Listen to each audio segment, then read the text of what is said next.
and they are well rested. OKC has been off since April 27th after sweeping Phoenix in the first round. The Lakers also need some extra time to figure out a game plan to defend Shai Gilgeous-Alexander. SGA averaged 33.7 points against Phoenix. This will be a major upgrade in competition for the Lakers in the next round. No debates, no speculation, just the info you need. That's your KBLA Sports Minute. I'm Ray Richardson on KBLA Talk 1580. The joint will be jumping. Ebony Repertory Theater, in association with Fig Street Films, brings you one of the most beloved musicals of all time. Tony Award winner, Ain't Misbehavin'. The soulful, swinging celebration of the music of Fats Waller. From the rollicking to the romantic, this show is pure magic, full of the songs that defined an era and the voices that'll make you forget everything else for a night. Foot stomping, heart stirring, unforgettable. Don't miss Ain't Misbehavin' at the Nate Holden Performing Arts Center, starring Lettucey, directed by Ren T. Brown. This is the night out you've been waiting for. Tickets are going fast, so don't wait. Grab yours now at ebonyrep.org or call the box office today at 323-964-9766. Ebony Repertory Theater, bringing the culture, keeping the legacy alive. Ain't Misbehavin' runs May 21st through June 8th at the Nate Holden Performing Arts Center. Get your tickets now.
Live from historic Leimert Park in Los Angeles, California, I'm Tavis Smiley, and I'm so glad to see you and me back in stride again.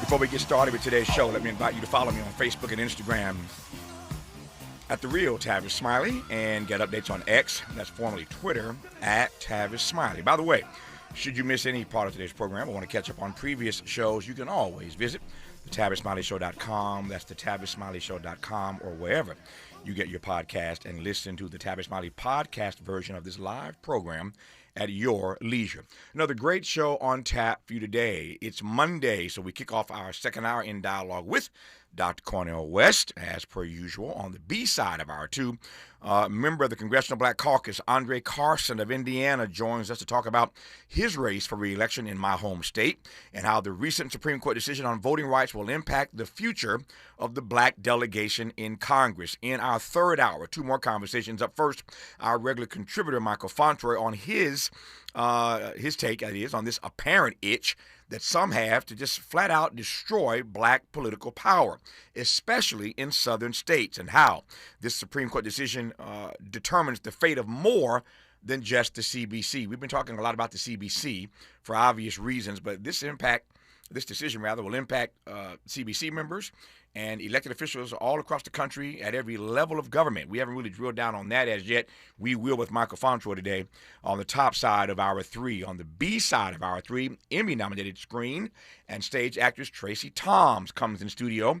The Devil Wears Prada 2 made a dazzling return to theaters over the weekend with one of the biggest global openings at the box office, $234 million big.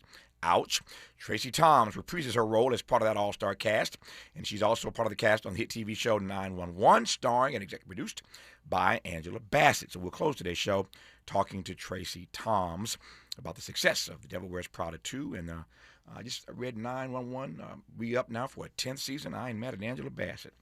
We commenced today's show in conversation with Dr. Kaye Wise Whitehead, award-winning talk show host and founding director of the Karson Institute for Peace, for Race, that is, Peace and Social Justice at Loyola University, Maryland. Dr. Kaye, how are you today? Good to have you back. It's a pleasure to be here with you, Tavis, as always. There's so many titles that you have, so many hats that you wear. I want to start with this, though. You are the president, of course, of ASALA, the Association for the Study of African American Life and History. And I saw, among other things, of course, the statements of many national organizational leaders about this recent Supreme Court decision. And this thing's got legs. We keep coming back to it, and will for a few more days, I suspect, because we're still trying to, I think, wrap our arms around the impact of this. As I said a moment ago, this is not just about Congress. This is about what this court determined or called or termed racial gerrymandering. And that doesn't just impact congressional seats. Any seat, anywhere, at any state, in any state, California, the Carolinas, that they deem or states deem under this new decision by the court to have been subject to what they would determine as racial gerrymandering, they're going after. And so literally in states all across the country, we see now districts at every level of government being challenged by folk on the right. So the impact of this, we haven't even, again, I think, really start to wrap our brains around. That said, I saw your statement. I wonder if you might unpack it for us. Thank you so much for just putting that on the table, because I think we're at a fundamental moment when we look at the long arm of history. Dr. King talked about, the arc of the moral universe is long, but it bends towards justice. I do believe that this final coffin in the Voting Rights Act tombstone was put into place that is moving that arc in a different direction. This is not a surprise, as I keep reminding people. It is something that Justice John Roberts, this is John Roberts' court. I mean, he has been against the Voting Rights Act since 1982. I mean, he put out memos back then stating that it was a goal of his to get this to turn around. He was giving advice and counsel on what could be done to tear down the Voting Rights Act. We know that Supreme Court Justice Clarence Thomas has always been against the Voting Rights Act, even though we know he benefited from affirmative action, but every single thing he benefited from, he wants to make sure that he pulls up the drawbridge so nobody else can benefit from it either. So I think it's interesting that what we saw last week, which is the final tearing down of the Voting Rights Act, they started way early back. I mean, they started going against the Voting Rights Act in 1966 with the South Carolina v. Katzenbach case, but they lost then.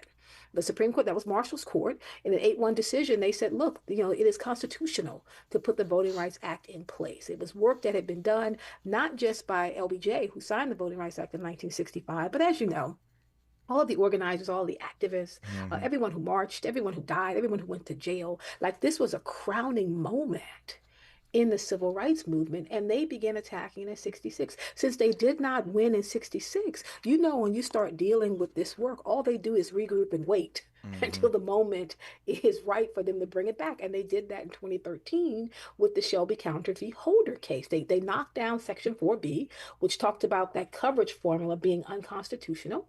They then started trying to get to Section 2. Section 5 was knocked down in 2013. They knocked down one section of Section 2 in 2021 with the Brownovich v. Democratic National Committee case. That was a whole case around prohibiting nationwide voting practices that discriminate on the basis of race. 2 years ago in 2024, people weren't looking, but there was another case. That was the Alexander v. South Carolina State Conference of the NAACP.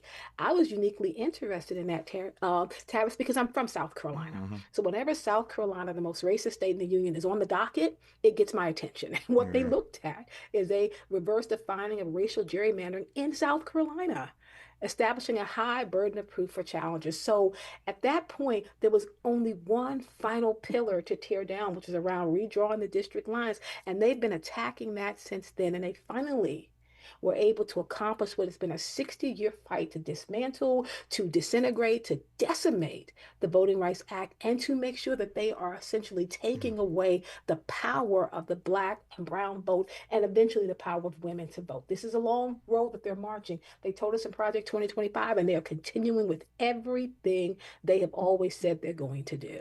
There's a mouthful there from Kaye Wise Whitehead. I got a few follow-ups on what she just had to say. So we'll start with that. And then I don't know if you've been tracking this or not, for different reasons, obviously, but Kaye and I will get into this as well when we come forward. It's not just that the VRA has been gutted by the Supreme Court, which impacts Black leadership as we know it, specifically on the other side of the aisle, with regard to Democrats, that is. But every Black Republican, only 4 of them, but every Black Republican in the House is also leaving at the end of this term. It's interesting. Again, for different reasons. But if you consider that, the black folk in the Democratic Party, namely those who belong to the CBC, that their numbers are about to dwindle. Then again, for different reasons, which we'll unpack when we come forward, every black Republican is also leaving the House at the end of this term. It's interesting, and we'll pick up on that when we come forward with Kaye on Tavis Smiley. This show was built for you, for the community, for the culture, for everyone who wants more than headlines, for everyone who wants meaning. Tavis Smiley has always believed that public media can change lives. And every single day, that's what he comes to work to do.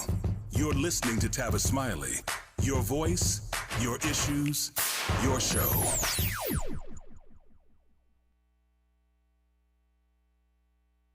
As parents, we have a million things running through our minds. Playdates, checkups, groceries, laundry, diapers, work, carpool schedules, picture day, swim team, did we mention diapers, birthday parties, meal prep, lost permission slips, dentist appointments, and the dog that still needs to be walked. So it's easy to make a mistake. Oh, I forgot birthday candles. Sit tight, hon, I'll be right back. We say we'd never put our kids in danger by leaving them in the car alone. Oh, wait, since when are candles not on the baking aisle? But never happens.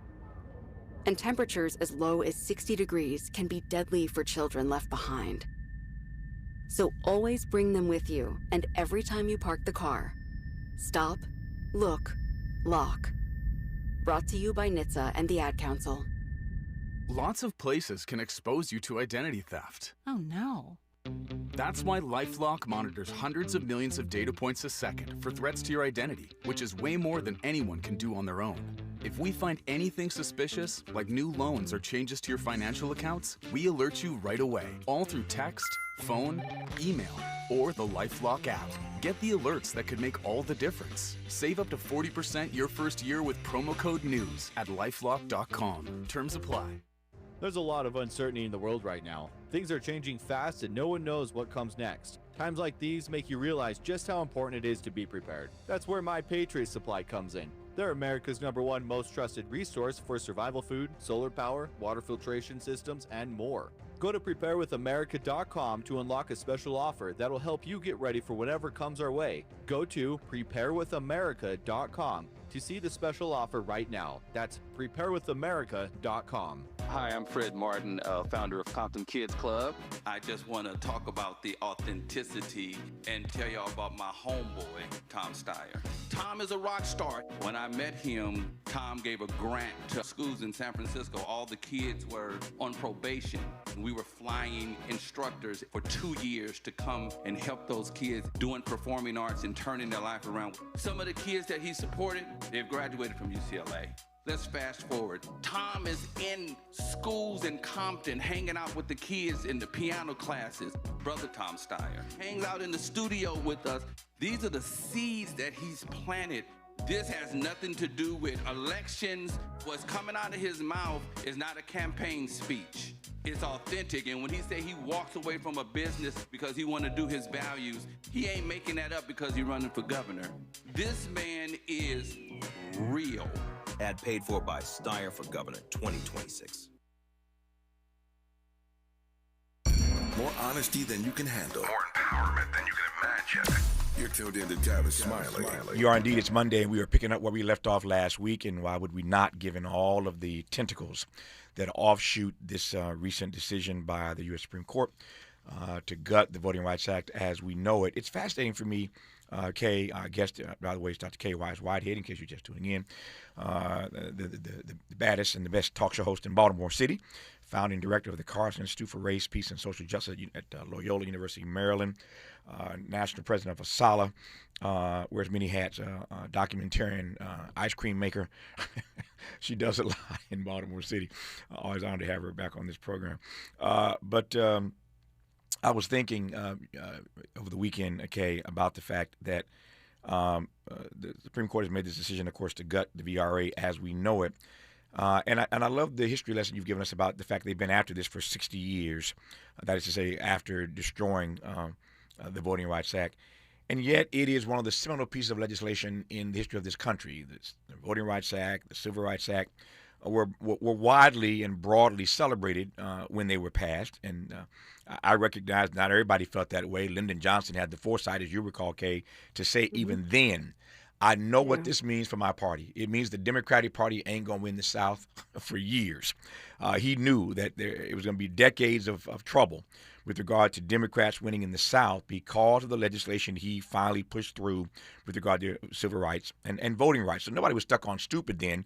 LBJ and Democrats understood then there was a price they were going to pay. But it is fascinating for me, again, no naivete here to your point earlier, but it is fascinating for me that this itch they have, as I mentioned earlier, to destroy black power has not stopped for 60 years. And to your point, it has gotten more robust. It's gotten more aggressive. It became, again, as you mentioned, a mandate of John Roberts long before he ever got to the Supreme Court. So again, without naivete, why has this act, the Voting Rights Act, been such a target for them, a sustained target for 6 decades? Thank you for that, Tavis. And as always, I enjoy being with you. I'd like to take us back a little bit farther in history, because I do believe that this long arm that we're looking at, we can mark it with the Voting Rights Act of 1965. I would take us back even as far as 1807, 1808. Because if you go back that far and you start thinking about the fact that Black men were able to vote before they started putting restrictions on our ability to get to the ballot. There has always been this desire to stop Black men, this is before women had the right to vote, to stop Black men from getting to the ballot. When they begin to overturn this early on, 2 things they stripped. They stripped Black men from being able to vote, and they stripped a certain type of woman. And this is what I mean. At that time, early on, there were women, if you were a widowed woman, you could vote, and if you were a single woman with property, you could vote. So they did have these 2 categories set up, that the first things that got stripped as the states begin to realign themselves on the basis of race, making sure that Black men were kept from the ballot and women were kept from the ballot. So there have been numerous times in history when Black men have dealt with this in terms of having their vote taken from them. We think about after the after the Civil War, when Black men could vote with the 15th Amendment guaranteeing the right for Black men to vote, and of course looking at the 14th Amendment around civil rights and civil liberties, that Black men could get to the ballot. And what did Black men do? I believe in this idea of what they call wedding band power, right? I believe that Black men showed up to vote and they were voting for the family. Like I can see Black wives whispering in their ears and saying, baby, when you vote, you got to remember, make sure you vote for the family. You're talking at that point, there were over 800 Black men elected to office throughout the South. You had formerly enslaved men becoming the sheriff, the justice of the peace, going down to the House of Representatives, going down to the Senate. I think they scared white folks so bad back then that the next thing you know, here comes Plessy and here comes the Black codes doing what? Stripping Black men of the ability to get to the ballot safely. Every time we see this shift where Black people are using their vote to put people in office who are going to make changes for them and really make the entire society better, what they go after is the power of the vote, stripping us of that right, because that's the pathway to change. So this is not the first. This is a long white supremacist battle in order to keep us as a second-class citizen, because we understand that one of the earmarks of being a full citizen in this country is you have access to the ballot. And I'm pushing back, Tavis, against Black people saying, well, no one is telling us that we're not going to be able to vote. No one is ever going to say that. They're just going to cut up the areas in such a way that you're going to go vote, but your vote is not going to have any combined power. I'm sorry. If it's 10 white Republicans and 1 Black Democrat, yes, I voted. But every time I show up to vote, my vote is always going to be canceled out by 9 other votes. Because that's how you break up. You know, you crack or you pack, right? So you either crack by breaking up these all Black districts who tend to vote primarily Democratic, or you pack them. You pack your people into those districts so that way you wash out the power of the Black, i.e. Democratic vote. Somebody reminded me yesterday, and I had forgotten about this. I mean, you've been doing this as long as I've done it, as long as Kay's done it. You said things and done things that you often forget, and people will remind you. So it was literally 20 years ago. You can Google it, and find it. I that's the thing about the internet. The internet never dies, right? It never dies, and it's undefeated. So you can actually Google this and find it for yourself. But literally a couple of decades ago, I was on one of the national shows as a guest, one of those Sunday morning shows, and I was watching the way Republicans were moving then, and I said on one of these Sunday morning shows, talk shows, that at this rate, it will not surprise me if in the coming years we see Republicans move to return black folk to being 3/5 of a person. Yes. Now we have always been 3/5 of a person, economically speaking, and we still are now. I make this point all the time. Here we are in 2026, and black people still earn roughly 3/5 of what white folk earn. So economically speaking, we still lag far behind in every single leading economic indicator category. And for the purposes of talking about the economies of scale, we are still 3/5 of a person economically. Set that aside. But I said this 20 years ago that they're pushing, to rewrite everything, to redo, to undo, to do a 180 on everything. And at some point, they're going to be trying to make us 3/5 of a human being again. I said that on one of the national shows, and all Hades broke loose, Kay. Everybody came after me. There were stories written about this in major newspapers. The internet wasn't then what it is now, but everybody, including some black people, came after me for suggesting something so utterly ridiculous. And that was 20 years ago. And here we are now having a conversation about the gutting of the Voting Rights Act, and who knows what comes next. But it's the point you made, right? We are on a really, really slippery slope, Kay. We are. And it's very difficult to point out to people how it's changing. I want to go back to something you said earlier, because I do want to close the loop on that, if I may.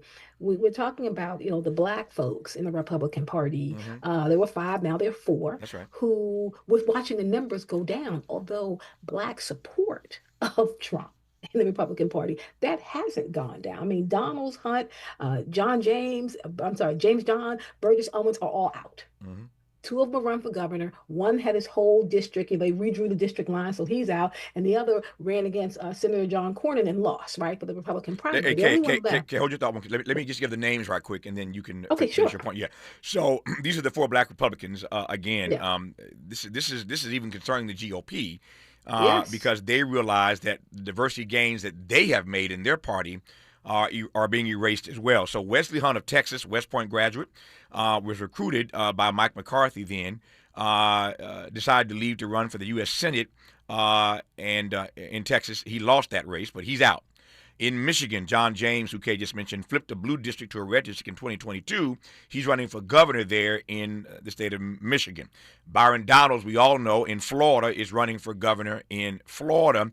And Burgess Owens of Utah, former NFL player, who in fact, as I recall, criticized players for kneeling during the national anthem, chose not to seek re-election in Utah because the lines have been redrawn in his district, and it's now a more Democratic-leaning seat. They're obviously all males, but you got 4 black males who are, at the end of this term, all leaving the House. So the Republicans will have no black folk in their delegation in the House, and the number in the CBC is going to dwindle dramatically, as we've already discussed. Just want to put those names out there. Kay, please continue. I'm sorry. I'm glad you did. Yeah. No, I'm glad you did, because that leaves Senator Tim Scott. I will tell people from South Carolina, my home state. Your home state, exactly. Yeah. What I think is interesting is that I remind people that black faces in high places doesn't necessarily guarantee equality, equity, or voice for us, right? Because if you look at the records of Donald Hunt, James, Owens, and Scott, none of them have been a voice for us. So I am not saying hit the road, Jack, like it's time for you to go. I'm saying what you're seeing now in your own life is a result of the same policies we've been trying to point out to you, but you thought you were immune. You thought your access to whiteness would save you in these moments, and it has not. I know 2 of them are running for governor. I think Byron Donalds has a huge road ahead of him in Florida to try to become the governor of Florida. And I even feel it's going to be difficult to become the governor of Michigan. But for some reason, like access to whiteness, you believe you're immune, and you find out that you are not. And this is what happens in our community when we find that there are agent provocateurs sitting at the table with us. We think they're on our side, but they're gathering information to sell us off to the highest bidder. How did we get to the VRA being torn down? It's because you got rid of civics in school. People don't understand the importance of it. And we're not teaching our children what it took for us to get here, as well as exactly what we have lost and what we are losing. Things are going to get much worse before they get better.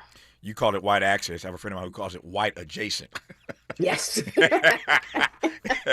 His point is just because you white adjacent. That doesn't mean you're white. It does not mean that. Please. You're still sitting at the children's table. You think you're at the main table, but you're not. That's it. You just white adjacent. That's all. Like let me turn right quick in the few minutes I have now, and we'll continue, of course, when we come forward. I got a few minutes right quick here. I want to turn this because I mentioned Dr. West, of course, is coming up top of the hour. He's always here Monday and Thursdays. Well, the last few Thursdays he ain't been. He's been traveling a lot lately, but I'm glad he's back. So we'll talk to him in just over 33 minutes or so from now. And I'm sure he and I will come to this at some point, because he and I have said this for many, many years, and perhaps you agree, I don't know. But the point is that this audience knows that I regard Dr. King as the greatest American this country's ever produced. That's my assessment. And there are a lot of great black folk and a lot of great Americans, don't get me wrong, but my assessment is Dr. King is the greatest American this country has ever produced. I raise that only because even if white folk don't agree with that in the visceral way that I do, he is the one black person that they seem to rally around. Historically, he's the one guy that they give some love to, some credit to. They give him, give him some shine. At least they used to, and now they're turning not just on his legacy. And again, this ain't just about King. Martin didn't do this all by himself, and make no mistake about that. But they're turning on the two seminal pieces of legislation that he got through largely because of his leadership during that particular era. So they're going after his legacy. And if you listen to what Charlie Kirk and others have been saying, they're actually going after him. What a difference a few decades makes when they're flipping and turning even on Dr. King, Kay. My point is, if they turn on Dr. King, ain't none of us safe. None of us are safe at all. I will add to that, because I do agree with you that he is one of, if not the greatest American that has ever been produced in this society. I add Coretta Scott King alongside, because she's the one that made sure that his legacy stood and that he was not erased. So I want to give it up to the sister for that, because we both know that at the end of Dr. King's life, he was on the most hated list. That's right. He was not getting any love from either the black or the white community. He was not where he is now in terms of being beloved in terms of his work. True. So I try to remind America that if everyone who said they march with King actually marched with King, we probably would be in a very different situation, because we know that there were people that did not march with him. They were against King when King began to speak against capitalism and speak against the connections between capitalism and racism in this country. Like, they were like, okay, we'll try to get what we shall overcome, but don't try to knock off the 1%. When you start saying that this war, this militarism is directly attached to capitalism, then we have a problem. And that's when they really went after him in a bigger sense. What they have done is they have whitewashed King's work beyond 63 down to this kind of racial integration piece, where it's just holding hands and singing songs, rather than the fact that he was attacking capitalism at its core, which is, when we look at today, what is the issue? I tell people, move beyond race for a second. Beyond race, it's the fact that all people, pro-black people, pro-white, none of us are eating. Right? But they want us to stay focused on the race issue so they can rob us blind with everything else. They don't want us to have a Bacon's Rebellion. No, I raised this issue last week, but not with Kaye Wise Whitehead. So I want to raise it with her when we come forward. And that is how we process the future of this democracy, or as I prefer to call it, an experiment in democracy. I often say we have a Madisonian framework for it, but we ain't quite achieved that yet. So what does it say about the future of this experiment in democracy that this Supreme Court, aided and abetted in many ways by Congress and the White House, the legislative branch and the executive branch, are determined to shrink rather than expand our rights? This democracy is always at its best when we're expanding, not shrinking rights. But this agenda of shrinkage is getting more and more troubling by the day, and troubling is a generous and charitable word. More when we come forward on Tavis Smiley. In a world full of noise, one voice cuts through. Tavis Smiley has never backed down from the hard questions, never shied away from speaking truth to power and to the powerless, and he's not about to start now. This is the show people talk about, the one your coworkers quote, the one that gets under your skin in the best way. Tavis Smiley, nationally syndicated, unapologetically progressive, unapologetically real.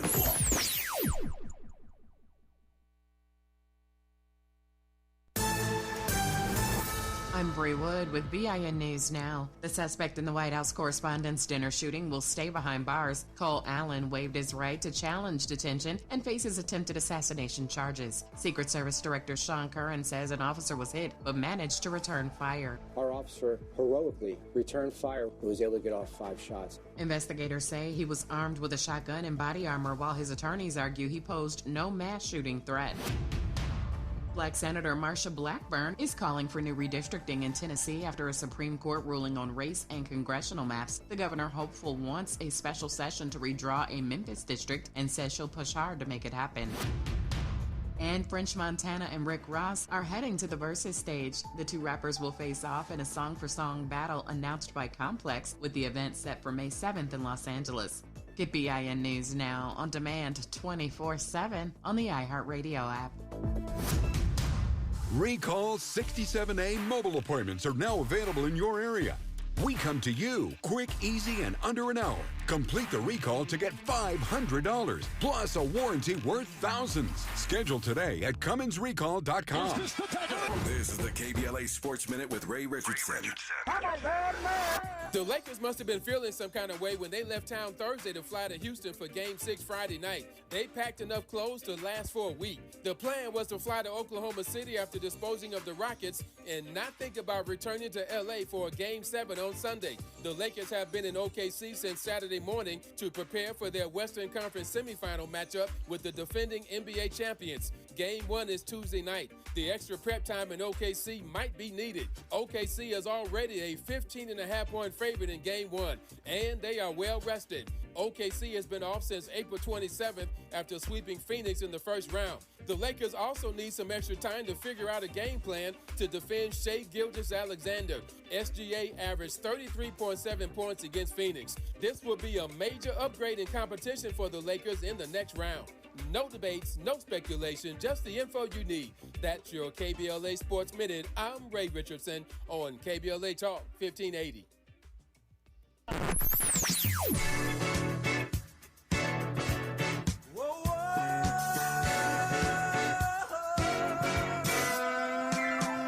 This is KBLA Talk 1580. Talk radio. That's music to your ears.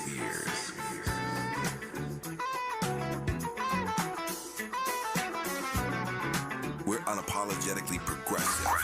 KBLA Talk 1580.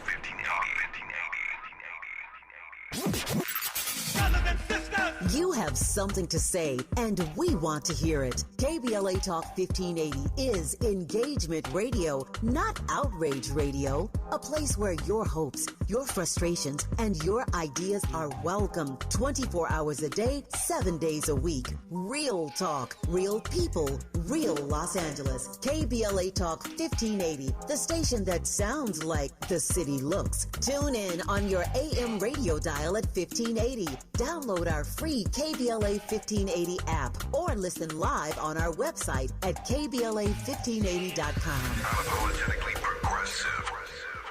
When your car is making a strange noise, no matter what it is, you can't just pretend it's not happening. That's an interesting sound.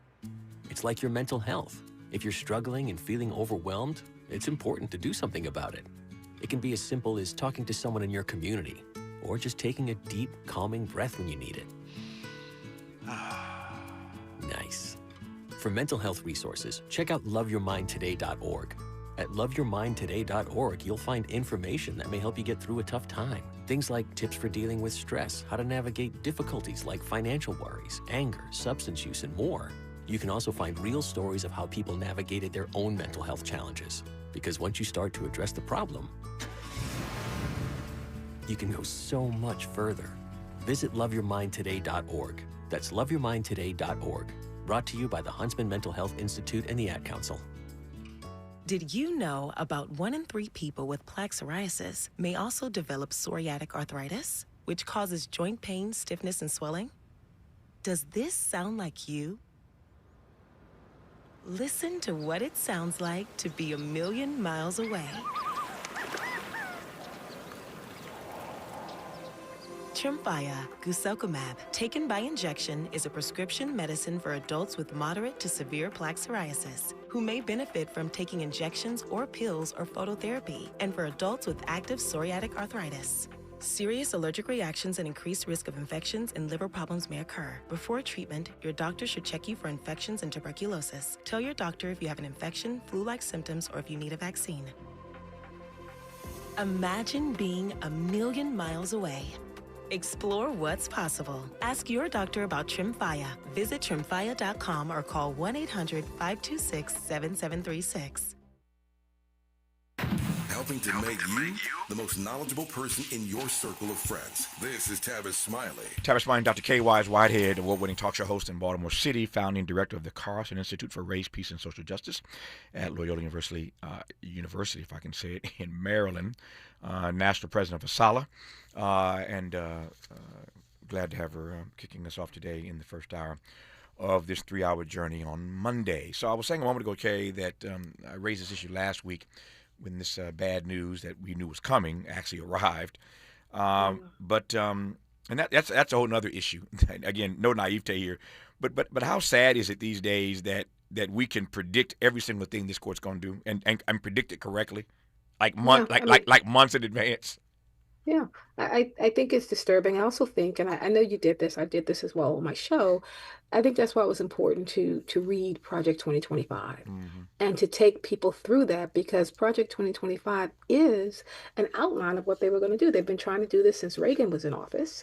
We know that the Power Book was in place. They were waiting for all the pieces to be here. And if you continue to read through that, you see how they're going to continue to come to try to return everything. I tell people, with the Voting Rights Act of 65 out the way, and if you use that as a doorway into what else is on the table, don't be surprised when Civil Rights Act of 1965, Loving v. Virginia, Brown v. Board, like you can keep tracking this all the way back to what they're dealing with now, which is taking a look at that Wong Kim Ark case of 1898 that deals with birthright citizenship. Like the connection between all these pieces, they're not that complicated. They've just been studying it a lot longer of how they could overturn everything. Yep.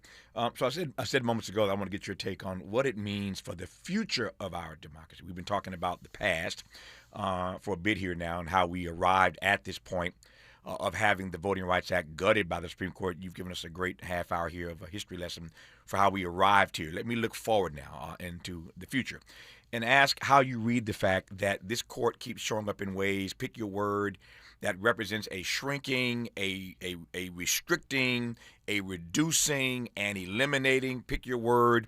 But that's the way they keep showing up on every single issue about civil and human rights that comes before them. And that means what long term for the future of this experiment in democracy?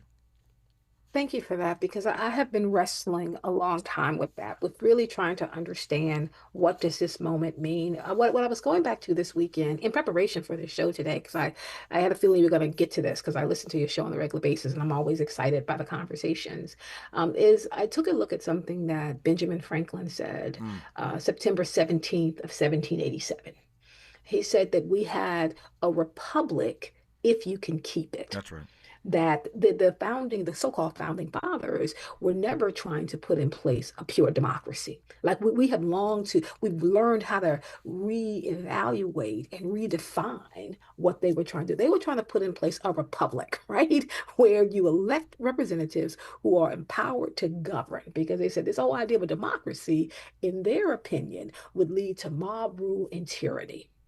I think if people saw it that way, I don't think people would have been so comfortable with temporarily giving up their power and not holding the elected representatives accountable for what they're doing. We're watching this molasses work in Washington, D.C. from people who've been led to believe that they hold all the power rather than being given our power temporarily. This is why there's no direct connection to people voting, to people understanding that you are voluntarily giving up your power. When you don't vote, you are then excusing yourself from the process of being able to hold those elected officials accountable. If we were teaching civics in that way, then people would say, oh, I'm not going to vote because it doesn't matter, or I'm not going to show up, or it doesn't matter what they do, or allow them to move with the kind of movement that they're doing now, where they are essentially doing nothing. They're not doing their job. And it's because they feel that they have all the power. It's people recognize that the power belongs to we, the people, not they, the elected ones. It would switch everything. So I think going forward, when we go back to civics training and civics teaching, it is about teaching people the power of their vote. How do we tear down everything that is happening so we can put in place an actual system that speaks to the fourth branch of government, which is us? I mean, we're sitting here with our hands tied, watching them. They are destroying everything that people have worked for. They're not showing up to work. They're once again on leave. They're saying we can't stop him. They're giving all their power and allowing him to take their power with the executive branch. And the people are looking around and saying, what can we do? What we do is vote. And when you don't do that, you end up with what we have right now. I want to circle back to a point you made earlier about black faces in high places. And there is something fascinating happening for me because we're in a moment, as I said earlier, where we see a court that is shrinking and restricting and reducing, eliminating rights, both civil and human rights. We see this decision gutting the VRA, which means that ultimately we're going to see less black electeds, not just in Congress. We'll get to more of this from Michael Fauntroy. Not just in Congress, but at every level of government. Any seat that they think is a racially gerrymandered seat, they're going after. That's not just the Congressional Black Caucus. So we'll come to more of that with Michael Fauntroy later in this program. But even while that's happening, as we established earlier, Kaye, we do see a lot of black people running for even higher office, right? So we mentioned John James, who's running for governor in Michigan, black Republican. We mentioned Byron Donalds, who's running for governor in Florida, black Republican. I just saw that Joe Biden has endorsed Keisha Lance Bottoms, former mayor of Atlanta, running for governor in Georgia. Of course, we know Stacey Abrams tried that a few years ago. Didn't quite work out, but now here comes Keisha Lance Bottoms. Which I'm excited about. Yeah, running for governor in Georgia. So and because we got Westmore in your home state of Maryland, you have the only sitting black governor at the moment in the state of Maryland. But my point is that while we see on the one hand, you know, all Hades breaking loose on the one hand. On the other hand, you see black people, Republicans and Democrats, running for even higher office. How do I read that juxtaposition? So one is I think we should pull out, if I may, I'd like to pull out the Republicans running for higher office versus the Democrats running for higher office. Fair enough. Because the Republicans running for higher office will add more Republican members to that side because they're in a numbers building game right now. For Democrats, black Democrats who are running for higher office, one, I think our own governor of the state of Maryland has a clear path to getting reelected. And I am supporting him and I am standing with him. I think about Sister Keisha Lance Bottoms down in Georgia, and I think about the incredible race that is before her because we know that Georgia is one of those states that is now, let's take that moment and redraw district lines. So it is going to upset the balance of power when Georgia and all the other states, I'm thinking Tennessee, Alabama, South Carolina, North Carolina, Florida, when they go back, and Louisiana, when they go back and they pull these maps and they redraw them, we're going to see that cracking and packing that we talked about earlier. We are watching as black folks are trying to enter into these high offices, but all of this was in place before the gutting of the Voting Rights Act of 65. What I think we need to really pay close attention to is what's going to happen now that places like Louisiana, which I think it's got to be some illegal actions when you can stop an election that's already in place to go back and redraw the district lines. What's going to happen when those lines get redrawn? How is the black vote going to be suppressed and oppressed in that moment? And what does that look like for both local and statewide elections? Speaking of black faces in high places, since I've been on the air, only 45 minutes now into a 3-hour show, former Vice President Kamala Harris has just endorsed L.A. Mayor Karen Bass for her reelection here in the city of Angels, where I sit right now. While Mayor Bass is leading in this race, She has high unfavorables, 56% viewing her as unfavorable. There are a number of people running against her, of course, in her reelection effort. But Kamala Harris has just come out here in L.A. And endorsed Karen Bass in her reelection for mayor of the city of Los Angeles. More with Kaye Wise Whitehead when we come forward on Tavis Smiley. Every day, somebody somewhere is trying to silence the truth. Not on this show. For over 3 decades now, Tavis Smiley has been bringing you the conversations that matter, the voices that challenge, the ideas that move us forward, from the halls of power to the heart of the community. Tavis covers it all. Real talk in real time.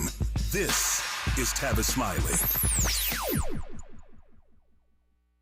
And we're live here outside the Perez family home, just waiting for the... And there they go, almost on time this morning. Mom is coming out the front door strong with a double-arm kid carry. Looks like Dad has the bags. Daughter is bringing up the rear. Oh, but the diaper bag wasn't closed. Diapers and toys are everywhere. Ooh, but Mom has just nailed the perfect car seat buckle for the toddler. And now the eldest daughter, who looks to be about 9 or 10, has secured herself in the booster seat. Dad zips the bag closed, and they're off. But looks like Mom doesn't realize her coffee cup is still on the roof of the car. And there it goes. Oh, that's a shame. That mug was a fam favorite.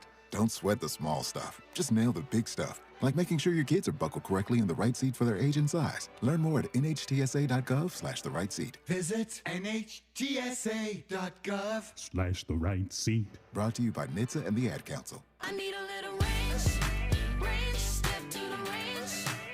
There's a new flavor in town, the Jalapeno Ranch Club at Chick-fil-A. With that juicy Chick-fil-A original spicy or grilled chicken, a buttermilk ranch bun, candied bacon, pepper jack cheese, and jalapeno ranch sauce. It's got big ranch vibes with a little heat.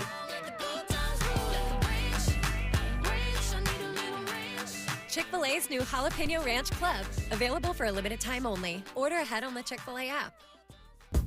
Hi, I'm Zoe Williams, host of The Voice of Reason, weeknights at 7 p.m. here on KBLA Talk 1580, with a personal invitation for you to join me and Insight.me as we present The Healing Box, live at Inglewood's world-famous Miracle Theater, Saturday evening, May 23rd at 7 p.m. Look, I understand your attachment style has been running your life like a rogue algorithm, and nobody has had the courage to press pause.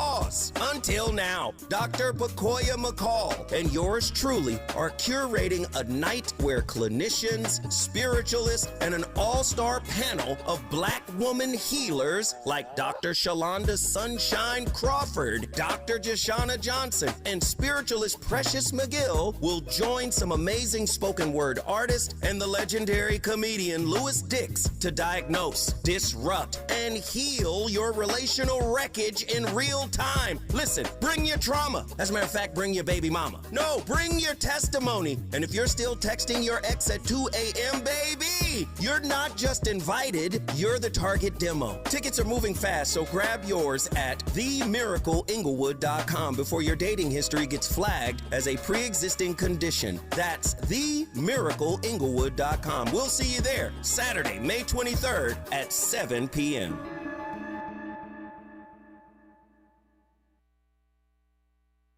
Made fresh daily in Leimert Park, Los Angeles, California. You're listening to Tavis Smiley. Tavis Smiley and Dr. Kaye Wise Whitehead, best talk show host in Baltimore City, as I said earlier, and founding director of the Karson Institute for Race, Peace, and Social Justice at Loyola University in Maryland. Pleased to have her back on this program. So, Kaye, we were talking earlier about these black faces in high places, and I've been struggling with how we, in the days to come, do in fact, that is, use our agency to fight back against this gutting of the VRA. And there are at least a few things that I've been thinking about and discussed with others about what the fight back actually looks like, because these are moments where people can feel completely helpless and hopeless, right? We tend to think of Supreme Court decisions as being the final word, and yet there is a role that Congress could play, as I said last week, they're not right about now. There is a role that the states could play. Actually, they're playing their role, but they're showing up in the wrong ways right about now. from Tennessee to Florida, they're leaning in. They're taking advantage of. They're going to exploit. They're going to build on this decision by the Supreme Court. So states are, in fact, getting involved. They're just not getting involved in the right ways right about now, and namely these red states, of course. But certainly the third option, and I'm sure there are others, but the third option, it seems to me, is that we have to vote in ways we have never voted. So there is a way in which we can blunt, and blunt is probably the best word I can think of off the top of my head. There are ways we can blunt this decision if we were to vote in record numbers. I quoted Jesse Jackson, the late, great Reverend Jesse Jackson now. Quoted him last week. I quote him again now. That we continue, Kay, to lose, Reverend Jackson said, too many elections by the simple margin of our absence at the polls. That's why we lose, by the margin of our absence at the polls. Now, I recognize just because we vote in record numbers, if the district lines are redrawn, that doesn't necessarily mean we're electing black people. But it does mean that our votes will have some impact. Am I on target here? Am I off base here? What say you? So yes, I think that you're on base here. You're on target in terms of what we can do on every level. And to kind of break that up and maybe unpack a little bit more is, what are the levels where people can exercise the full extent of their voting power?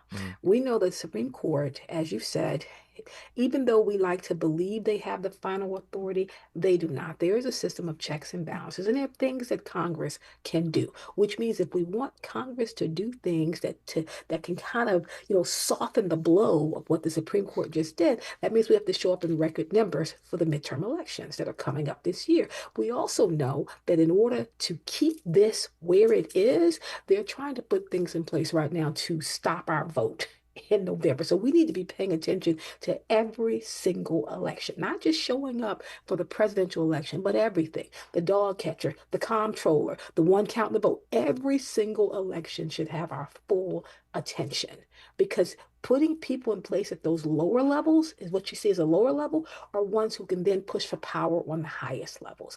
I think what we're looking at is this really drawing of a line where we're going to essentially have two countries, where if you are living in a red state and you are a black person who is a Democrat, you're going to have a very difficult time with some of the things they're putting in place. So you need to talk about, how do we begin to organize for some of the local elections? There are about, 19,500, I think, give or take 5 or so, cities, towns, and villages in this country. You have about 641 black folks who are mayors across America. So you do have black people in these positions where you can begin to use the power of that to talk about, how do we get states to put a Voting Rights Act in per state, which is something that we are doing right here in Maryland. Like, there are ways you can do this, but you have to think of, if you're going to use Tip O'Neill as the one who first said it, he's not the first one, he's the one I can think of at this moment, who said, look, all politics are local. You got to start with the local level. Who is representing you on the local level? It also helps us to build the bench so that as we begin to take over and take power back, we have people that are prepared to be able to step into these roles, and they can continue to do the work to actually, unfortunately, dismantle and unpack everything they're doing, starting with saying that there is an illegal government in place. And if we do what they did in Hungary, you get Orban out of there, but then you state that everything that's been done is with an illegal party, then you can start tearing down everything they've done, including any pardons that they've given. Our remaining moments with Kaye Wise Whitehead when we come forward on Tavis Smiley. Who's sitting across from Tavis this week? Leaders, legends, game changers. The people shaping the country and the culture. They come to Tavis Smiley because this is where the real conversations happen. No spin, no fluff. Just straight talk and straight answers. Tavis Smiley. Because the Kingian question, where do we go from here, starts right here. My mom has decided to learn to paint, and she's good. My dad's now into creative cuisine, and I've already put on 6 pounds. Learning new things comes with age. My mom, she started forgetting my name and what we're talking about. Forgetting well-known things doesn't. Memory loss may be a sign of Alzheimer's disease. Early detection gives you and your loved one time to plan for the future. Learn the warning signs of Alzheimer's at 10signs.org. Brought to you by the Alzheimer's Association and the Ad Council. In a world full of noise, one station keeps it real. KBLA Talk 1580, where the conversation goes deeper, the voices sound like yours, and the issues that matter most to our community take center stage. Progressive, powerful, unapologetically us. Whether you're driving through the city or tuning in from your home or office, join the public square. KBLA Talk 1580, your home for talk that enlightens, encourages, and empowers. Listen live on our free KBLA 1580 app, on our website at KBLA1580.com, or on your radio dial at 1580 AM. Unapologetically progressive. Out here, in the middle of all these acres, it can feel like you're the only person on Earth. And sometimes, that's how it feels when you're going through tough times. Stress builds up, you have trouble sleeping, maybe your mind is racing and you just don't feel like yourself. So what do? We get help. Lots of people are struggling with their mental health. It's more common than you think. The good news is, there are people in our community who are here for us when times are tough. Sometimes, just talking to someone can make all the difference in the world, so we don't feel so alone. One thing you can do is visit loveyourmindtoday.org for simple steps you can take to find the right solution for you. Whether it's hearing stories about what other people are going through, or finding the resources we need to navigate the stresses in our lives. Visit loveyourmindtoday.org. That's loveyourmindtoday.org. Brought to you by the Huntsman Mental Health Institute and the Ad Council. Let's get back to more of this rich dialogue with Tavis Smiley. That's why in Kaye Wise Whitehead, I got about 2 minutes left here, and I think I'm going to close on a philosophical note, which isn't always the way I do it with Kaye. We are so political when we have these dialogues, but I love tapping into the philosophical every now and again with her. And here's my extra question: in a moment like this, how do we sustain our hope, Kaye? Thank you for that. And as always, I've enjoyed being with you, Tavis. Ending on a spiritual note and trying to think about this. As the president of Asala, people ask me all the time, how do you keep going? What does hope look like at this moment? I tell people I go biblical. I'm a PK, a pastor's kid. Oh, yeah. And my dad talks about what does it mean to hope against hope? Mm-hmm. Like you have to understand that what we're fighting for is bigger than what we can see, that we are actually planting seeds for trees that will never give us shade. But that's okay, because we're sitting under Harriet Tubman's trees. We're sitting under Frederick Douglass's trees. We're sitting under Dr. King's trees. If you see yourself as a gardener that comes from a long line of gardeners, plant the seeds knowing it's not for you. It's for the generations to come. The hope is knowing is that we will survive. And the work you're doing right now will help future generations to thrive. You may not benefit from what you're going to do, but you're also living a life that other people died for you to get. Take stock in knowing you're just another gardener in a long line of work to get us to where we need to be. To your Reverend Dr. Father, I'm with him. I was literally just saying the other day, and I find myself coming back to this time and time again. But I was saying to a group the other day that one of my favorite lines in our Black national anthem, "Lift Every Voice and Sing," Yes. Is that line that your father and you know well that says that we had hope when hope unborn had died.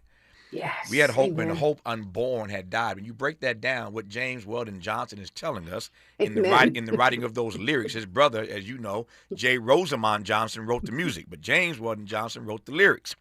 And when he writes that line that we had hope when hope unborn had died, what James Weldon Johnson in his brilliance and eloquence is telling you that when hope got to Negroes, it was stillborn. Yes. And yet we have found a way for all these centuries to hope against hope, to hope anyway when hope was already dead by the time it got to us. That's the brilliance of James Weldon Johnson. I'm going to leave it right there, Kaye. Good to have you on. I'll talk to you soon. Have a good day. As always, thank you. All right, we go from Dr. Whitehead to Dr. West. You're listening to Tavis Smiley. KBLA 1580 Santa Monica. I'm Bree Wood with BIN News Now. The suspect in the White House Correspondents' Dinner shooting will stay behind bars. Cole Allen waived his right to challenge detention and faces attempted assassination charges. Secret Service Director Sean Curran says an officer was hit but managed to return fire. Our officer heroically returned fire and was able to get off 5 shots. Investigators say he was armed with a shotgun and body armor, while his attorneys argue he posed no mass shooting threat. Black Senator Marsha Blackburn is calling for new redistricting in Tennessee after a Supreme Court ruling on race and congressional maps. The governor hopeful wants a special session to redraw a Memphis district and says she'll push hard to make it happen.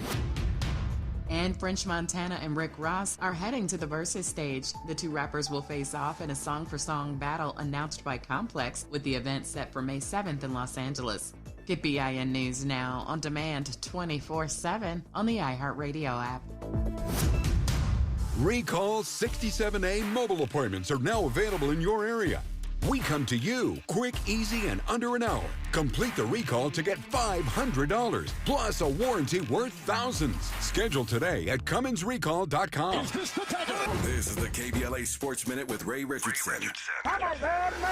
The Lakers must have been feeling some kind of way when they left town Thursday to fly to Houston for Game 6 Friday night. They packed enough clothes to last for a week. The plan was to fly to Oklahoma City after disposing of the Rockets and not think about returning to LA for a Game 7 on Sunday. The Lakers have been in OKC since Saturday morning to prepare for their Western Conference semifinal matchup with the defending NBA champions. Game 1 is Tuesday night. The extra prep time in OKC might be needed. OKC is already a 15.5-point favorite in Game 1, and they are well rested. OKC has been off since April 27th after sweeping Phoenix in the first round. The Lakers also need some extra time to figure out a game plan to defend Shai Gilgeous-Alexander.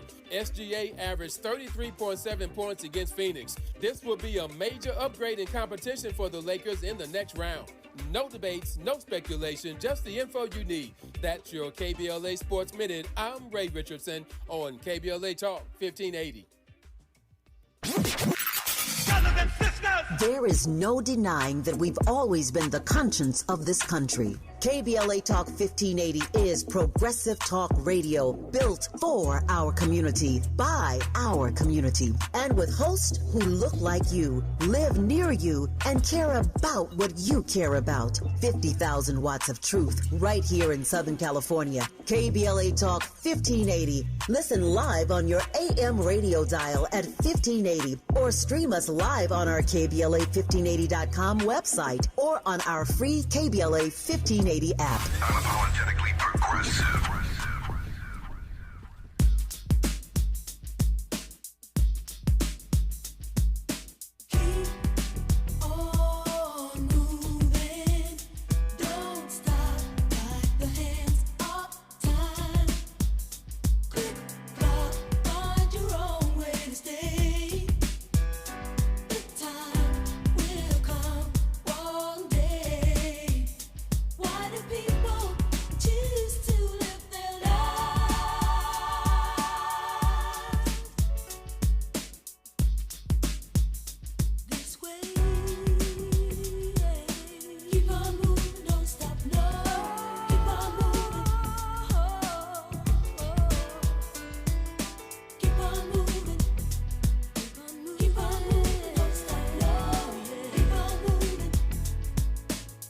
Tavis Smiley, and I'm glad to have you with us in this hour of our program. It is always the case, always when he ain't traveling.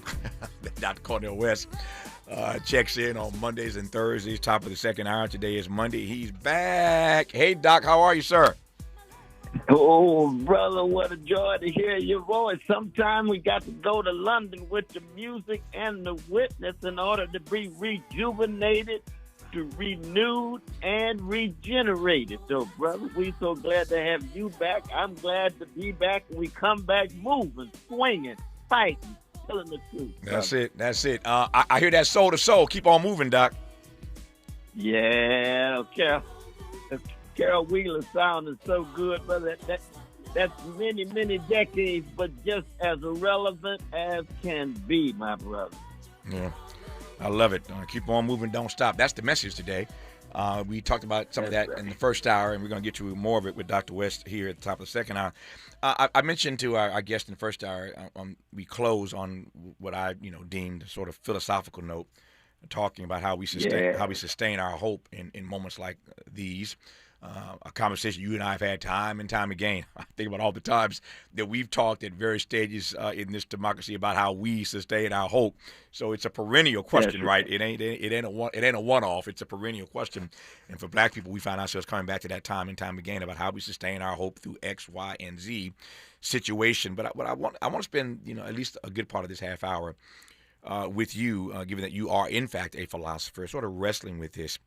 It seems to me, and I heard somebody echo this the other day, that we are now at a point in this country where anything that advances or protects anything black is problematic.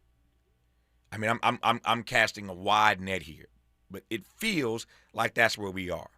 Not that we've not been there before, but something about it feels more acute to me now than ever before. That if you are about advancing and protecting, preserving anything black in any space is problematic. Now, the flip side of that is that any claim of white grievance is invited and welcomed. So if you're advancing anything black, protecting anything black, it's a problem. But any claim of white grievance, Doc, in this moment is invited, it is welcomed, it is wrestled with, and ultimately, if the court has anything to do about it, it is advanced. But the frame I want to put us in is why and how we find ourselves in this space in 2026, where any claim by black people of harm, anything that we say or do that speaks to the advancement of blackness becomes a problem, but that white grievance is all that and then some these days. That's where I want us to go, and I'll follow you wherever you take me. Well, I mean, the important thing, I think, is to keep alive that legacy that you were talking about with our dear sister, Dr. Kaye Whitehead, in terms of Martin Luther King Jr. and Fannie Lou Hamer. And there it becomes very clear it's not just the white supremacy that cuts so deep that renders any black grievance suspicious, but it's also a capitalism. So the white poor grievance is not really satisfied or fulfilled, though, brother. Mm-hmm.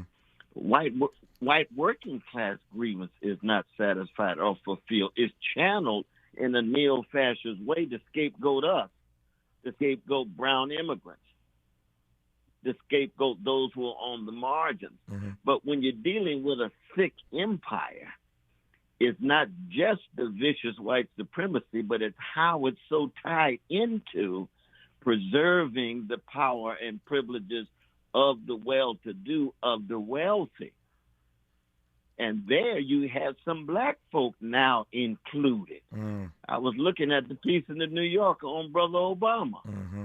You're talking about all of his $1 million mansions and hanging out on all of these yachts and so forth and so on.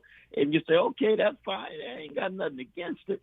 But it's clear that for a certain slice of black people, even given the vicious attacks on the masses of black people by the courts, is going to affect the wealthy much less. And so we got to include poor people and black people in terms of not just the courts, but the corrupt political system. And let's just be very honest.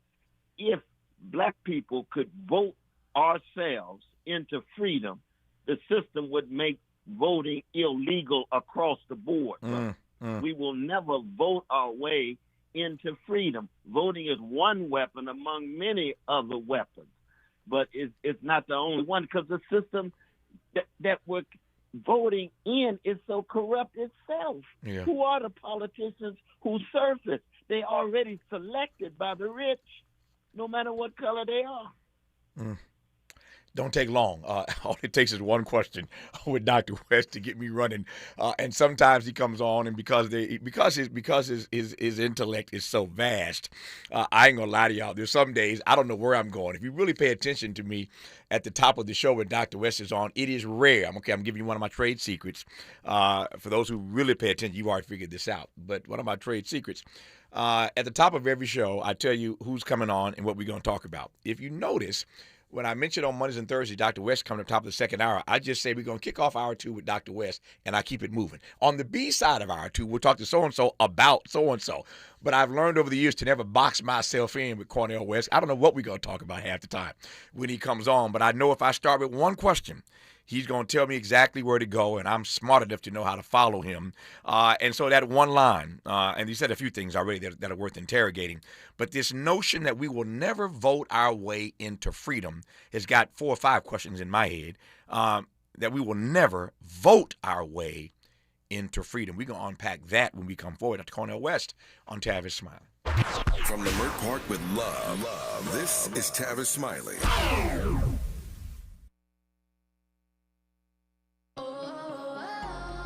My perfect day has sand, salt water, and friends.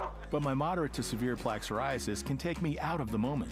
Now I'm all in with clearer skin thanks to Skyrizi. Risankizumab Riza, a prescription-only 150 milligram injection for adults who are candidates for systemic or phototherapy. With Skyrizi, most people saw 90% clearer skin, and many were even 100% plaque-free at 4 months. Skyrizi is just 4 doses a year after 2 starter doses.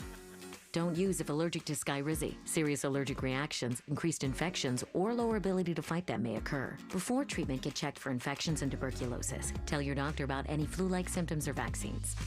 Thanks to Skyrizi, there's nothing on my skin, and that means everything. Ask your doctor about Skyrizi, the #1 dermatologist-prescribed biologic in psoriasis. Visit Skyrizi.com or call 1-866-SKYRIZI to learn more. As parents, we have a million things running through our minds. Playdates, checkups, groceries, laundry, diapers, work, carpool schedules, picture day, swim team, did we mention diapers, birthday parties, meal prep, lost permission slips, dentist appointments, and the dog that still needs to be walked. So it's easy to make a mistake. Oh, I forgot birthday candles. Sit tight, hon, I'll be right back. We say we'd never put our kids in danger by leaving them in the car alone. Oh, wait, since when are candles not on the baking aisle? But never happens. And temperatures as low as 60 degrees can be deadly for children left behind. So always bring them with you, and every time you park the car, stop, look, lock. Brought to you by NHTSA and the Ad Council. The joint will be jumping. Ebony Repertory Theater, in association with Fig Street Films, brings you one of the most beloved musicals of all time. Tony Award winner, Ain't Misbehavin'. The soulful, swinging celebration of the music of Fats Waller. From the rollicking to the romantic, this show is pure magic, full of the songs that defined an era and the voices that'll make you forget everything else for a night. Foot-stomping, heart-stirring, unforgettable. Don't miss Ain't Misbehavin' at the Nate Holden Performing Arts Center, starring Lettucey, directed by Ren T. Brown. This is the night out you've been waiting for. Tickets are going fast, so don't wait. Grab yours now at ebonyrep.org or call the box office today at 323-964-9766. Ebony Repertory Theater, bringing the culture, keeping the legacy alive. Ain't Misbehavin' runs May 21st through June 8th at the Nate Holden Performing Arts Center. Get your tickets now. Sometimes he fails at fitting in, but we're okay with that. You're inside the Tavis Smiley Show. You are indeed. Dr. Cornel West is here. He is every Monday and Thursday, top of the second hour, and always thrilled to have him on this program and do a tap into his deep insights. So, Doc, you got me going, man, when you mentioned a moment ago that we will never vote our way into freedom. It's a deep point, and I think one that deserves some interrogation. So let me start with this. The notion that we will never vote our way into freedom suggests that there must be some other on-ramp. There must be some other entree. So if not voting, what are those other on-ramps? What are those other entrees as you see them? Well, you just look at the black faces that we've had in the highest places. Right. You have a black president, black Homeland Security, black Attorney General, but you still have black mass incarceration. You still have black mass poverty. You still have bombs being dropped on innocent people. Of course, Obama and company engaging in those war crimes. They never apologized for killing all of those thousands of innocent people at all. Well, why? Because the Black Freedom Movement is a movement that has a moral and spiritual dimension to it. It's not just about skin pigmentation in high places. And when you have a corrupt system, then no matter how many politicians you have, you'll always have exceptions. You don't have the Mark Riley Thomases and others, but you have exceptions. But the vast majority of them will be accommodated to Wall Street. That's why Wall Street was bailed out, and the black mass poverty still continued. Black mass unemployment and underemployment, black mass miseducation or little education, black mass unavailable access to housing of quality. We're dealing with a corrupt system, though, brother. And we just have to be honest and tell our people that out of love. We say, yes, it's very important to vote. No doubt about that. But it has its severe limitation. Now, Malcolm said it's the ballot or the bullet. Well, we recognize that we can't violently work our way out of this. They'll crush us like cockroaches in a minute. They already criminalize any of our leaders who tell the truth, including our politicians, including our radio hosts. We won't go into all of that, the vicious attack and assaults on us. You know what I mean? So that in that regard, our calling is to keep on pushing. Our calling is to stay in motion. That's what hope and love and faith is. Staying in motion, because our hope and our faith and our love rests on not the system. It rests on something deeper than the system, on nothing less than Jesus' blood and righteousness. I dared not trust the sweetest frame, but wholly lean on Jesus' name. Lean. On Christ, the solid rock I stand. All other ground is sinking sand. Yeah, man. But Sister Kaye's point, I know she's a dynamic PK as well as a black leader in her own right.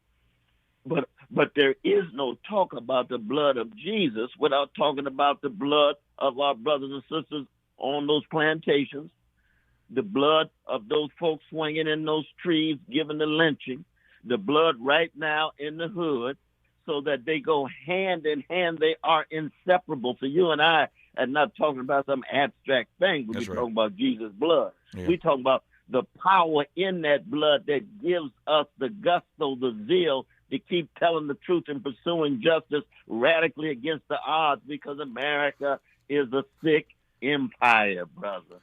Let me circle back to this notion of freedom again, because, and I say this with humility, but I wake up every day trying to live my life as a free black man, and I know Dr. West, of course, to be a free black man, and we could unpack that word free or freedom all day long. Let me just give you the short version for me. Freedom, by any other definition for me, in this black body that I occupy, this space that I occupy, is the courage to speak the truth no matter the consequences. That's ultimately what it means to me to be a free black man, that you will never find me, I pray, in a situation where I am unafraid to speak the truth no matter what those consequences are. And to the point that Doc made a moment ago with some humor, is that I know what that feels like. I know what it feels like. Dr. West knows what it feels like. I know what it feels like coming from as Doc would say, the vanilla side of town.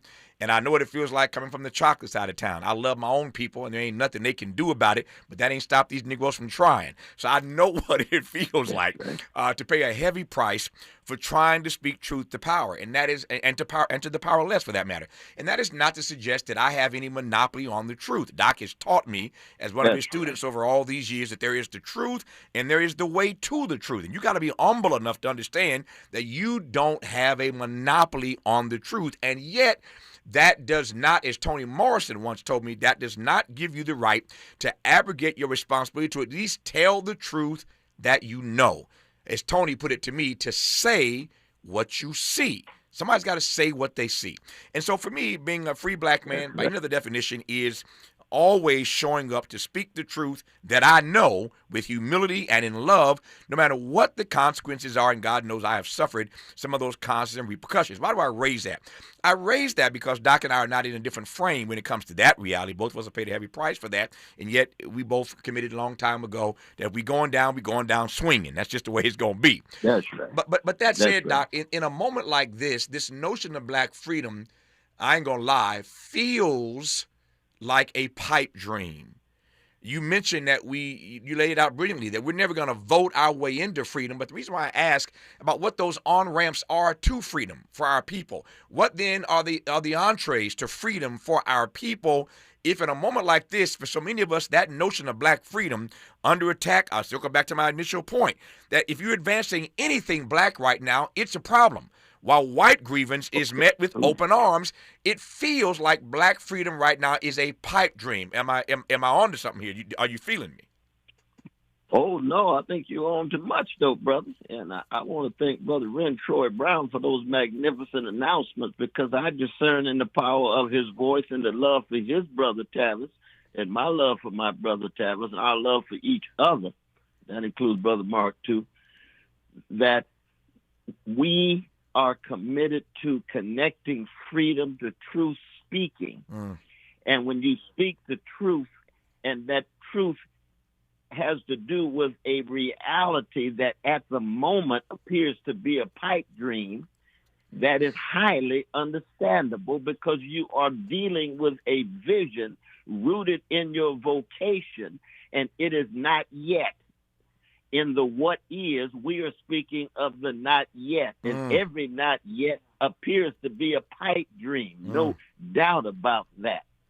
Harriet Tubman, when she started on number 1, on her way to number 21, freeing those precious enslaved Africans was a pipe dream. She had to follow through on it. She had to execute it. And it remained a pipe dream because she wanted to save all of those Negroes, and she couldn't. Yeah. But the ones that she did save was so significant. That's why voting is indispensable but inadequate. That's why violence itself is unavoidable. There's always going to be black rebellion, and we can condemn them. We can criticize them. There's a history of black rebellion. Black rage spills over, but it's inadequate. We can't get out of here with the bullet or the ballot. So how do you get out? Well, we come from a people who understand Pharaoh is on both sides of the bloody red waters.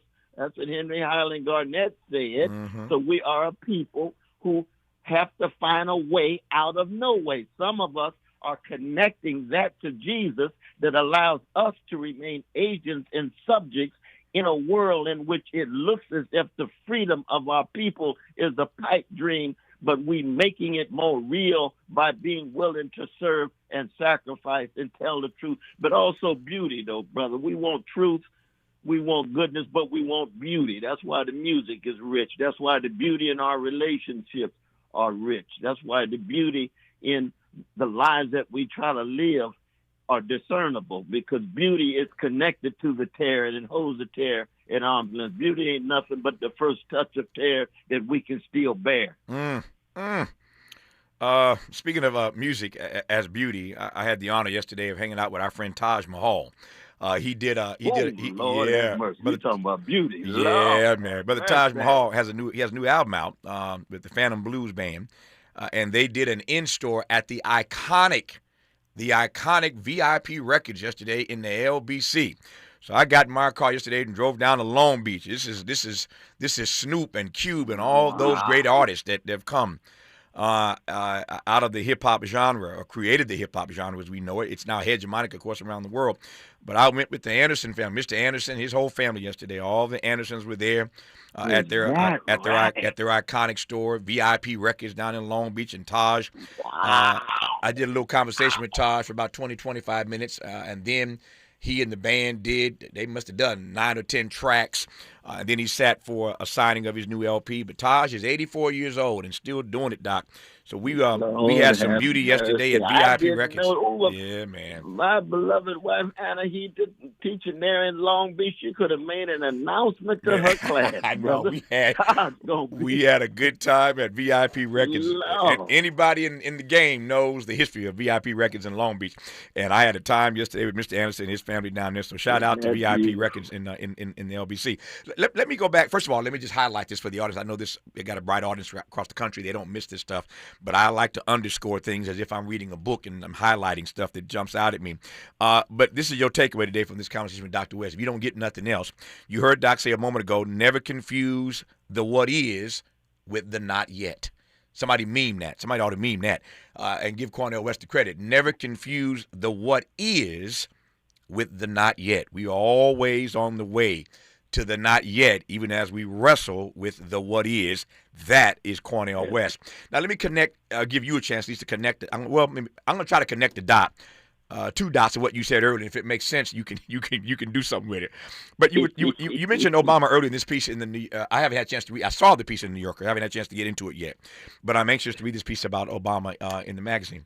But you had inherent in that comment about Obama what I felt at least was a subtle, maybe not even so subtle critique of some of the black wealthy because they're getting pulled in this mess as well. Because money can be corrupting no matter what your skin color, no matter how much melanin is in your skin or not. That kind of money, access to it can be corrupting. I heard your point loud and clear. But I want to connect that to Harriet Tubman because you quoted Tubman a moment ago or talked about Tubman. Harriet Tubman is reputed to have said, as you well know, that she could have freed more Negroes if they had known they were enslaved. That she could have freed more. Speaking of philosophy, Lord have mercy. That she could have freed more if they had known they were enslaved. I want to connect that to your critique of some of the black wealthy because I get the sense that some of them don't really know where we are, who they are, and what this moment actually represents. Again, Tubman says if they'd known they were enslaved, I could have done something with them. I think some of us, Doc, are just downright ignorant. I'll leave it there and let you pick it up and run with it. Well, you're right, though, brother, because when you're talking about spiritual slavery and psychic slavery versus physical slavery and social slavery and political slavery, when you started out and said, I'm a free man, that means you're not on anybody's plantation. The plantation can be physical. The plantation can be economic in your job.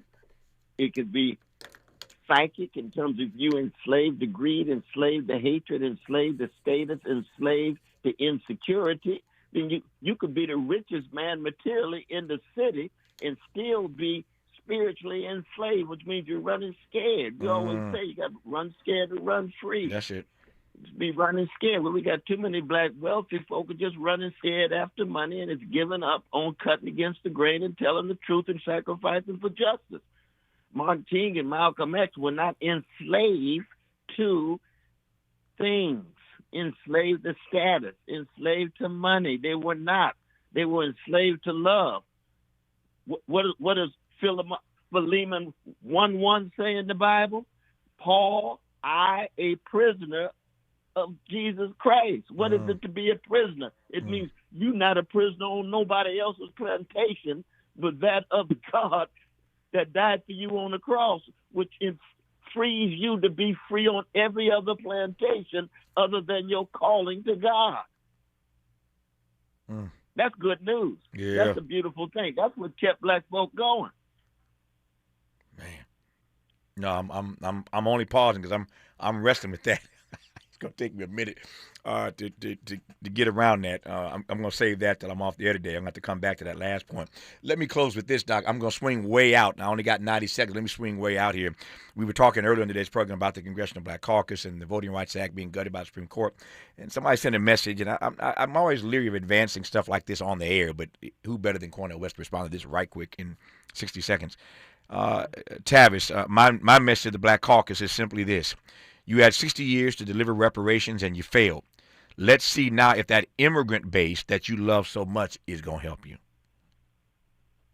what I would say this to the Negroes in the Black Congressional Caucus, who I still love, even though so many of them are cowardly, that all they had to do was pass the John Lewis Act, so there would have been a law so the Supreme Court couldn't have touch it. But what did they do?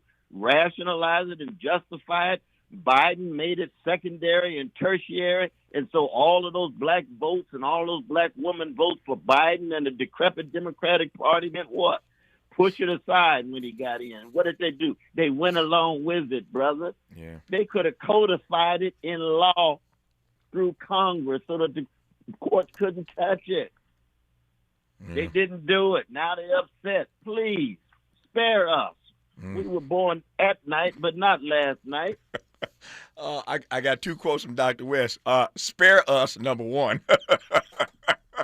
I'll hold on to that for the rest of the day. Spare us, please. And I return. I see somebody saying, Tavis, you and Dr. West into today. I'm hearing some eschatology and teleology, a little Christology. It's a little bit of everything when Cornel West shows up, and that's why we were so blessed to have him on this program every Monday and Thursday, top of the second hour. Doc, that's a good one, man. I'm going to hold on to this one for a while. Love you. I'll talk to you soon. Love you, though, brother. That's why I said I don't need but one question. I don't know where it's going to go, but you give me one question for Dr. West, and I can work with it. More Tavis Fine when we come forward. Helping to stretch your moral and political imagination. This is Tavis Smiley.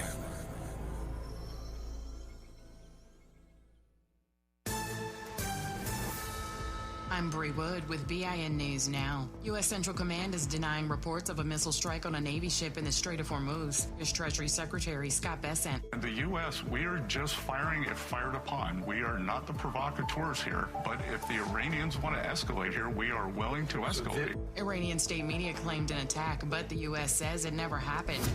Former Vice President Kamala Harris has endorsed Los Angeles Mayor Karen Bass in her bid for re-election. Harris praised Bass's leadership on public safety and homelessness, giving Bass a major boost ahead of a closely watched mayoral race.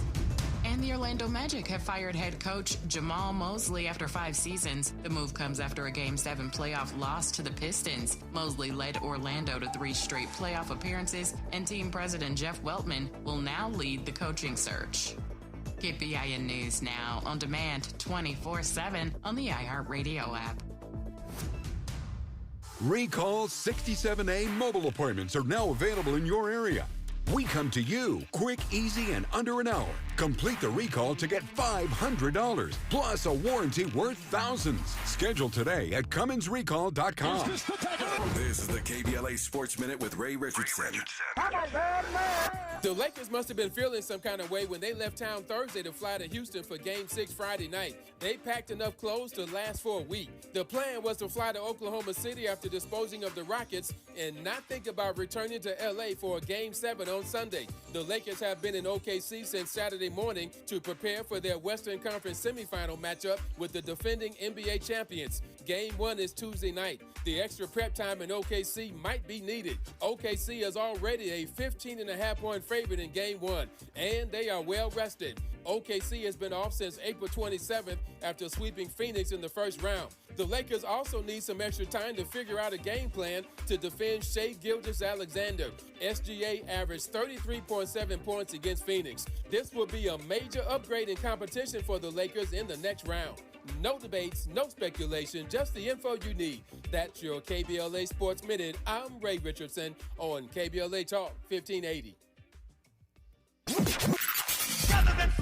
In a world full of noise, one station keeps it real. KBLA Talk 1580, where the conversation goes deeper, the voices sound like yours, and the issues that matter most to our community take center stage. Progressive, powerful, unapologetically us. Whether you're driving through the city or tuning in from your home or office, join the public square. KBLA Talk 1580, your home for talk that enlightens, encourages, and empowers. Listen live on our free KBLA 1580 app, on our website at KBLA1580.com, or on your radio dial at 1580 AM. Unapologetically progressive.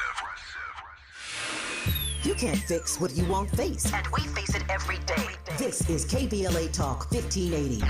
When your car is making a strange noise, no matter what it is, You can't just pretend it's not happening. That's an interesting sound. It's like your mental health. If you're struggling and feeling overwhelmed, it's important to do something about it. It can be as simple as talking to someone in your community, or just taking a deep, calming breath when you need it. Nice. For mental health resources, check out loveyourmindtoday.org. At loveyourmindtoday.org, you'll find information that may help you get through a tough time. Things like tips for dealing with stress, how to navigate difficulties like financial worries, anger, substance use, and more. You can also find real stories of how people navigated their own mental health challenges. Because once you start to address the problem, you can go so much further. Visit loveyourmindtoday.org. That's loveyourmindtoday.org. Brought to you by the Huntsman Mental Health Institute and the Ad Council. Getting around LA doesn't have to cost a lot. Metro has fares that fit every budget. 20 free rides for qualified riders through the Life Fare program. Free passes for students with GoPass. And affordable options for everyone in between. Wherever you're going, Metro's got you covered. Visit metro.net/fare programs. Lots of places can expose you to identity theft. Oh no. That's why LifeLock monitors hundreds of millions of data points a second for threats to your identity, which is way more than anyone can do on their own. If we find anything suspicious, like new loans or changes to your financial accounts, we alert you right away, all through text, phone, email, or the LifeLock app. Get the alerts that could make all the difference. Save up to 40% your first year with promo code NEWS at LifeLock.com. Terms apply. There's a lot of uncertainty in the world right now. Things are changing fast and no one knows what comes next. Times like these make you realize just how important it is to be prepared. That's where My Patriot Supply comes in. They're America's #1 most trusted resource for survival food, solar power, water filtration systems, and more. Go to preparewithamerica.com to unlock a special offer that'll help you get ready for whatever comes our way. Go to preparewithamerica.com to see the special offer right now. That's preparewithamerica.com. Freedom is an endless meeting, so let's get back to it with Tavis Smiley. We thank Dr. Cornel West for showing up every Monday and Thursday. Those dialogues with him are so rich. And I'm still holding on to that one. Don't ever confuse the what is with the not yet. That is the story of our people, to be sure. All right, I am delighted to have this on this program now. He really is. He's my congressman back in my home state of Indiana.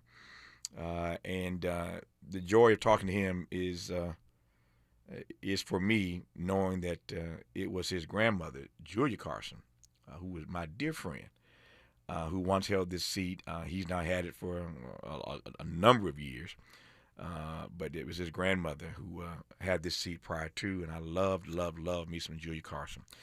He is André Carson, member of the Congressional Black Caucus, and there's a primary in Indiana tomorrow, Tuesday, for re-election to his seat, again, back in my home state, and delighted to have him on to talk about that race, and more broadly in a few moments about how this recent Supreme Court decision, which we've been discussing today, on voting rights is going to impact the future of the black delegation in Congress.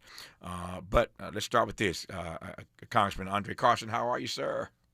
So good to hear from you, Brother Tavis. I follow you, man. It's been a few seconds since I've seen you.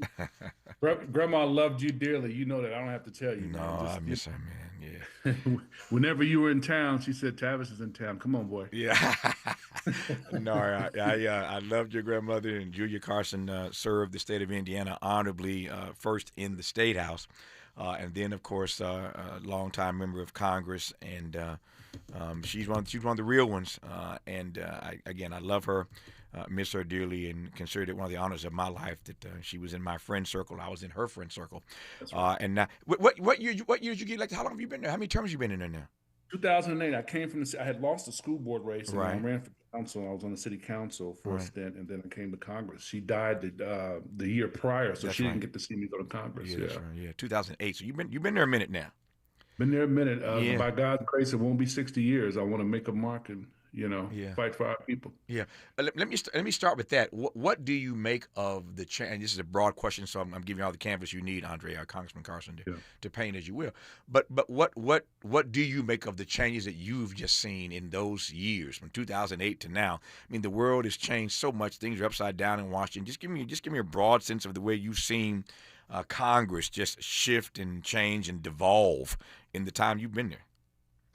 Well, I came in on the tail end of George Bush, and very young man at 33. Yeah. And then came Obama, and we were faced with the worst economic downturn since the Great Depression. So we had to do Wall Street regulatory reform, and then we tackled the Affordable Care Act, and so much more.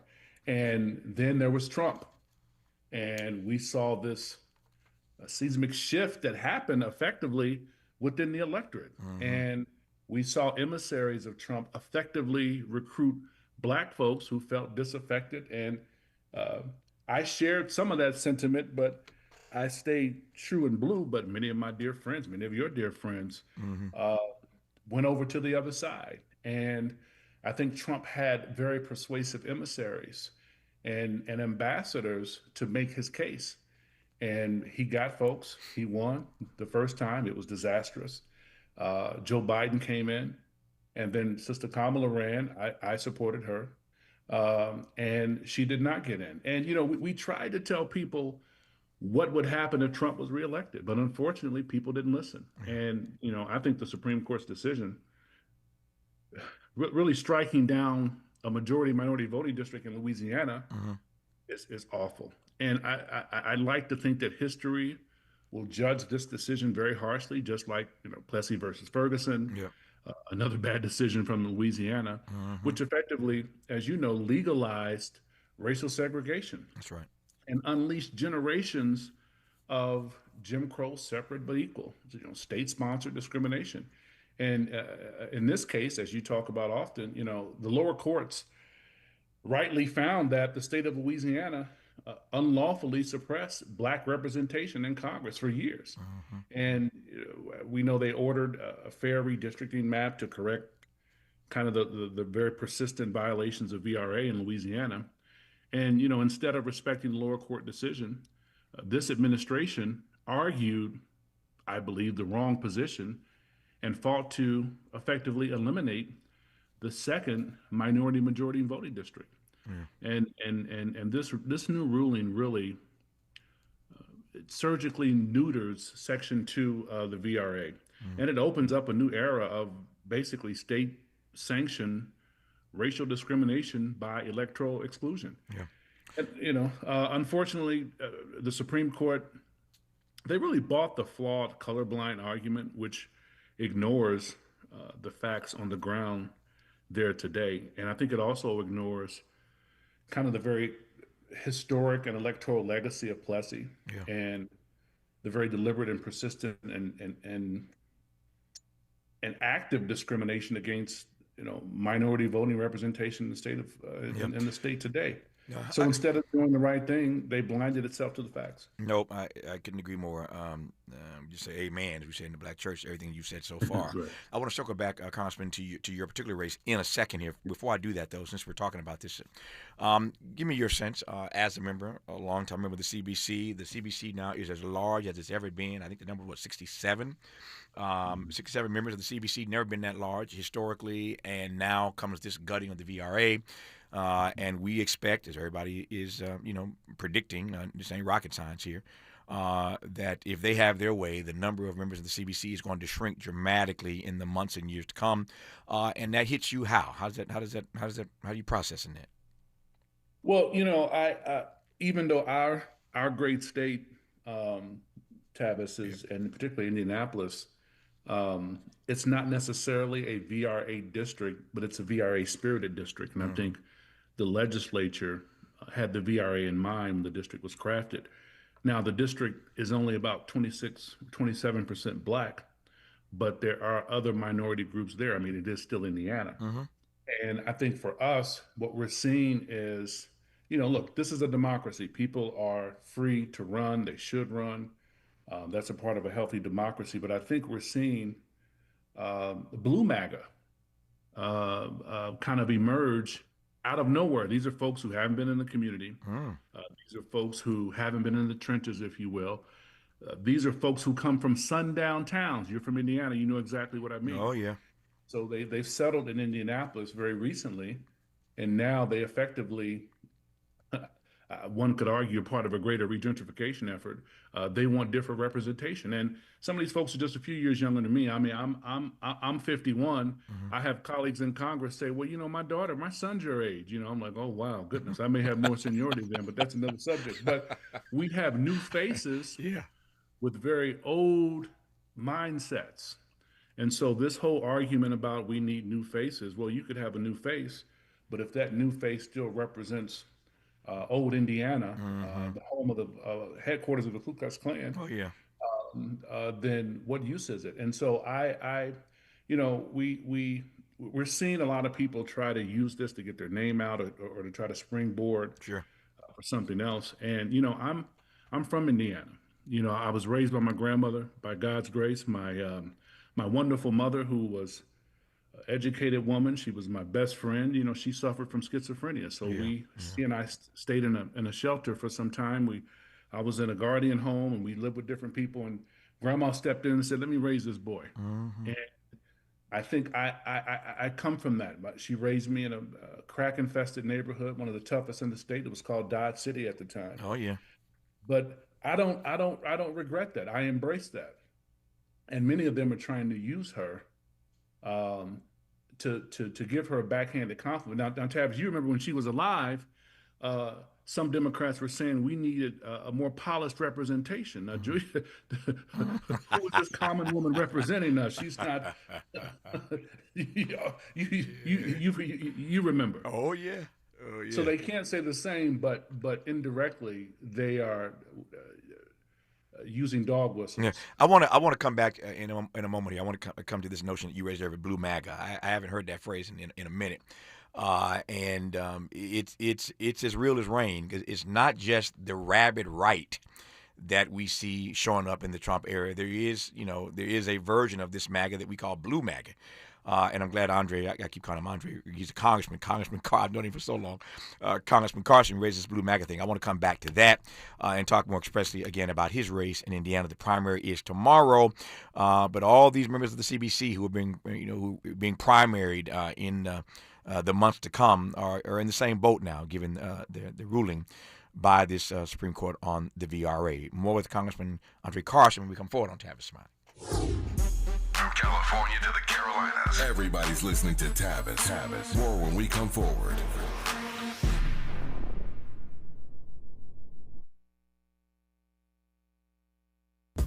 Hi, I'm Zoe Williams, host of The Voice of Reason, weeknights at 7 p.m. here on KBLA Talk 1580, with a personal invitation for you to join me and Insight.me as we present The Healing Box, live at Inglewood's world-famous Miracle Theater, Saturday evening, May 23rd at 7 p.m. Look, I understand your attachment style has been running your life like a rogue algorithm, and nobody has had the courage to press pause. Until now, Dr. Pacoya McCall and yours truly are curating a night where clinicians, spiritualists, and an all-star panel of Black woman healers like Dr. Shalonda Sunshine Crawford, Dr. Jashana Johnson, and spiritualist Precious McGill will join some amazing spoken word artists and the legendary comedian Louis Dix to diagnose, disrupt, and heal your relational wreckage in real time.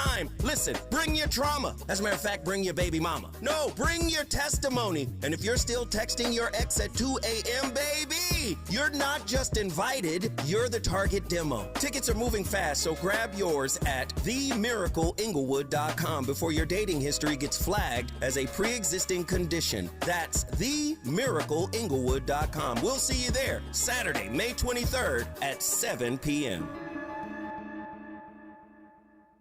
And we're live here outside the Perez family home, just waiting for and there they go. Almost on time this morning. Mom is coming out the front door strong with a double-arm kid carry. Looks like Dad has the bags. Daughter is bringing up the rear. Oh, but the diaper bag wasn't closed. Diapers and toys are everywhere. Ooh, but Mom has just nailed the perfect car seat buckle for the toddler. And now the eldest daughter, who looks to be about 9 or 10, has secured herself in the booster seat. Dad zips the bag closed, and they're off. But looks like Mom doesn't realize her coffee cup is still on the roof of the car. And there it goes. Oh, that's a shame. That mug was a fam favorite. Don't sweat the small stuff. Just nail the big stuff. Like making sure your kids are buckled correctly in the right seat for their age and size. Learn more at nhtsa.gov/the right seat. Visit nhtsa.gov/the right seat. Brought to you by NHTSA and the Ad Council. Sometimes he fails at fitting in, but we're okay with that. You're inside the Tavis Smiley Show. You are indeed my homeboy from Indiana, Congressman André Carson. Been there since 2008, and I keep reading all these articles. These are some of the headlines I'm seeing, Andre, that U.S. Representative André Carson faces his toughest election yet. Representative André Carson faces primary challenges in the 7th District. So the spin on this race, this primary tomorrow, is that this is your toughest race ever since 2008. And I often, you stay on my prayer list, and right now you're at the tippy top of my prayer list, because I always feel for a guy who's advancing your politics in a red state like Indiana. It is the case that Obama pulled off a miracle in Indiana some years ago. We all recall that, of course. And I'm old enough, I'm a little older than Andre. I'm old enough to remember when Indiana had a liberal senator named Birch Bayh. So at that, I remember Birch Bayh when I was in high school back in Indiana. So it is the case that every now and then you can get a good liberal out of a red state like Indiana, but it must be tough being in a state that red, Andre, trying to advance the issues that you're advancing every day. Oh, absolutely. I mean, we can start with, not only talking about food deserts, but the Palestine. And talking about it, obviously, is a point of contention for many folks. Sure. And I've been criticized by the Democratic Party about it. And in fact, there is a particular family who they've given before, but they've refused to give to me. They've supported my opponents. You're very well of that family, very influential family. I know them well. Yes, sir. They've refused to give to me, and they've told others to not give to me because of it. But I stood firmly. But I got to say, Tavis, in the midst of this, in the midst of the racial dog whistling, there's even been religious dog whistling. But thank the Lord for the church, but the Black church in particular. Oh, yeah. When I first ran, there were a few people who didn't want me to speak in the pulpit, but I got to give a shout out to the Black church. I come out of the Black church, but I got to give a shout out to the Black church, who have really given me that chance to really, speak to folks in a religious setting, and let me have a few minutes during Sunday service to say what I have to say. So I think that a lot of people perhaps underestimate in many ways unspoken language and unspoken code of Black folks. Yeah. And it's not enough. I think we've changed. It's not enough to come to our churches, come to our mosques, come to our places of worship, come to our cookouts and do the electric slide and put your boots on the ground and all that, and do the Cupid shuffle and get our vote. Yeah. I think we're looking differently at how we have a relationship with the party overall. Yeah. And my opponents don't understand it. They'll get a few Negroes here and there, which is fine, but those Negroes don't even have the credibility in the community. So, and I think what they're saying in many ways is, we want Black folks who are going to deliver the Black vote, and those days are gone. Yeah. But I think in my case, the dog whistling obviously is religious because I'm Muslim, and secondly because I'm Black, and then you throw my grandmother in it, which are fighting words in any other context, right? Oh, I got it. No, that's quite a brew. Miles Davis called it one thing. I ain't gonna say that right now because my mama's listening, but Miles had an album called "You Know What Brew." That's what Andre is describing right now. I'm gonna leave it there. When we come forward in our remaining moments with him, I do want to ask him to just unpack this, how Blue MAGA is showing up in his race specifically, but more broadly for this national audience listening to this conversation right now, how concerned we should be about Blue MAGA. We keep talking about the the red MAGA, the typical MAGA. But there is a version of MAGA that's bluish, and we got to be concerned about that as well in the months and years to come. Our many moments with Congressman André Carson when we come forward on Tavis Smiley. This is getting good. Yeah, man. Tavis Smiley continues when we come forward.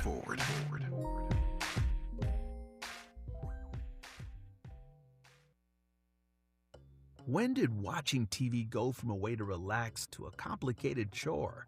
Well, if you're sick of huge cable bills or endlessly searching for the show everyone's talking about, then welcome to Philo.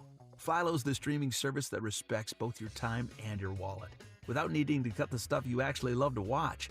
This means live TV for more than 70 channels like Hallmark, History, A&E, and Lifetime, plus a huge library of blockbuster movies and classic shows, and an easy-to-use unlimited DVR that lets you save anything you want and skip all the ads when you watch.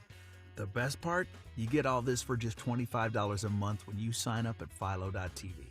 No hidden fees, no long contracts, just a genuinely great deal. And new users can try it completely free for 7 days.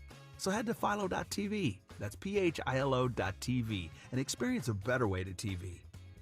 Subscriptions auto-renew at monthly rate plus applicable taxes. Cancel anytime. See terms at Philo.tv. KBLA Talk 1580. We've got a lot to talk about. KBLA Talk 1580, connecting you with services and solutions. The BLM Center for Black Power is a hub for Black activism in the city of Los Angeles, a standalone nonprofit affiliated with Black Lives Matter LA. The venue is home to live events, meetings, and organizing drives for Black-led community-based organizations. It is also the base of operations for Black Lives Matter LA. Built on what used to be a nuisance property owned by an arms dealer, the BLM Center for Black Power is in the heart of Leimert Park and has opened its doors to everything from youth organizers to toy drives to film screenings and community town hall meetings. To make a donation or make a request, please visit blmla.org. That's blmla.org. This is a community call to action from KBLA Talk 1580. Out here, in the middle of all these acres, it can feel like you're the only person on Earth. And sometimes, that's how it feels when you're going through tough times. Stress builds up, you have trouble sleeping, maybe your mind is racing and you just don't feel like yourself. So what do? We get help. Lots of people are struggling with their mental health. It's more common than you think. The good news is, there are people in our community who are here for us when times are tough. Sometimes, just talking to someone can make all the difference in the world, so we don't feel so alone. One thing you can do is visit loveyourmindtoday.org for simple steps you can take to find the right solution for you. Whether it's hearing stories about what other people are going through or finding the resources we need to navigate the stresses in our lives. Visit loveyourmindtoday.org. That's loveyourmindtoday.org. Brought to you by the Huntsman Mental Health Institute and the Ad Council. And the top-rated African-American talk show host in the nation, according to Talkers Magazine. You're tapped in with Tavis Smiley right now. Tavis Smiley, Indiana Congressman André Carson, who is up for re-election tomorrow. The primary is tomorrow in the state of Indiana, my home state. Again, I got 2.5 minutes here, André Carson. I want to just give you a chance to say a final word about Blue MAGA. I was reading a story literally today about the effort that Donald Trump and Republicans are making to flip Fetterman. And by Fetterman, I mean John Fetterman. They're trying to flip Fetterman in Pennsylvania as an example of a blue MAGA at work. You're being subjected to some of that. So just my extra question very quickly is this. What ought we be keeping our eyes on across the nation when it comes not just to the red MAGA, but to this blue MAGA that's starting to show up here and there?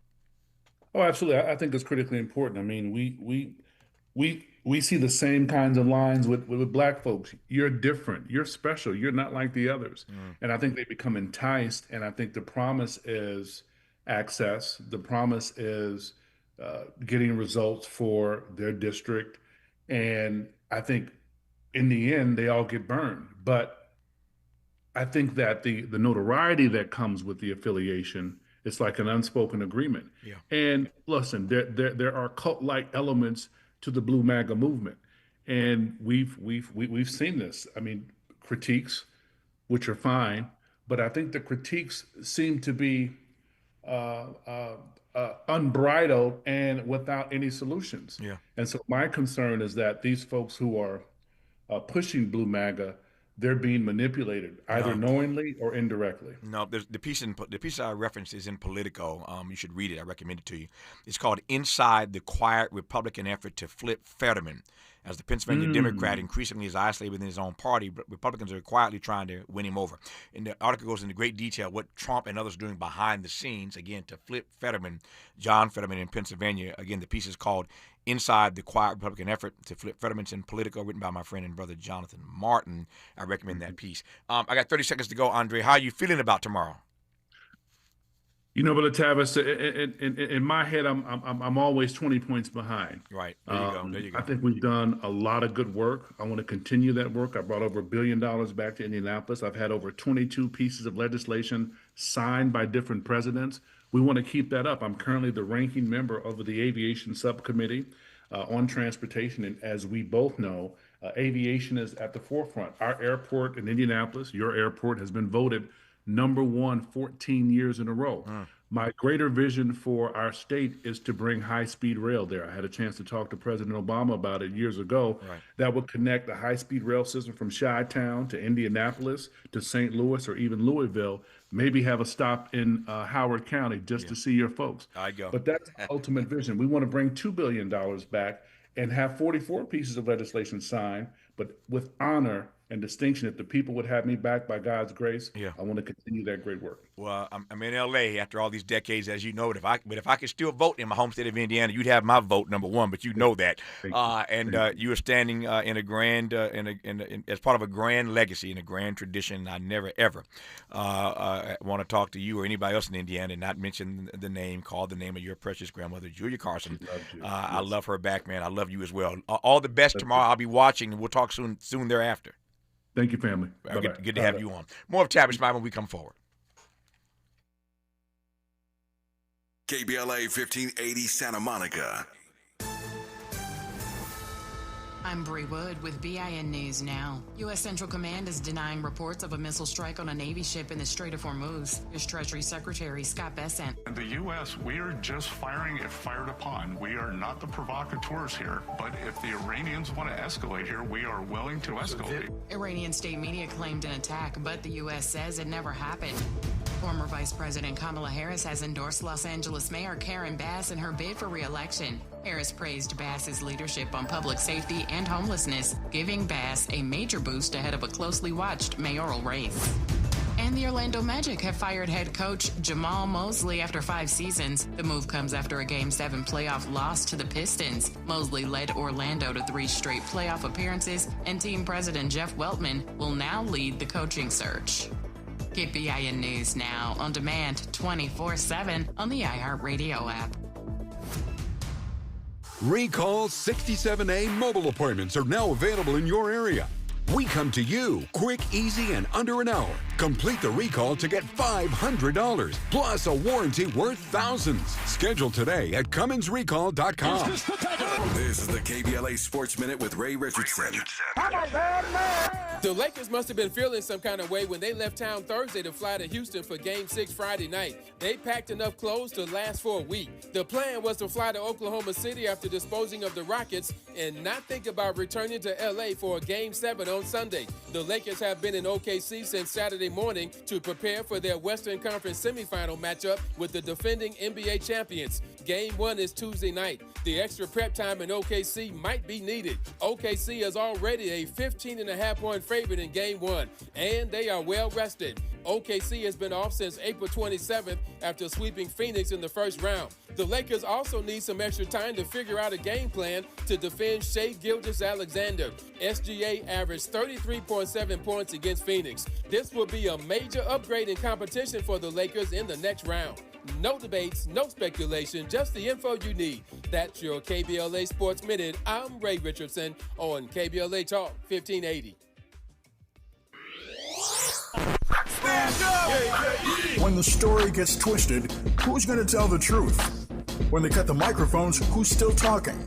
When history gets rewritten, who remembers what really happened? We do. KBLA Talk 1580. Black media isn't just important right now, it's essential. Because when mainstream outlets move on, we stay. When the headlines ignore our communities, we don't.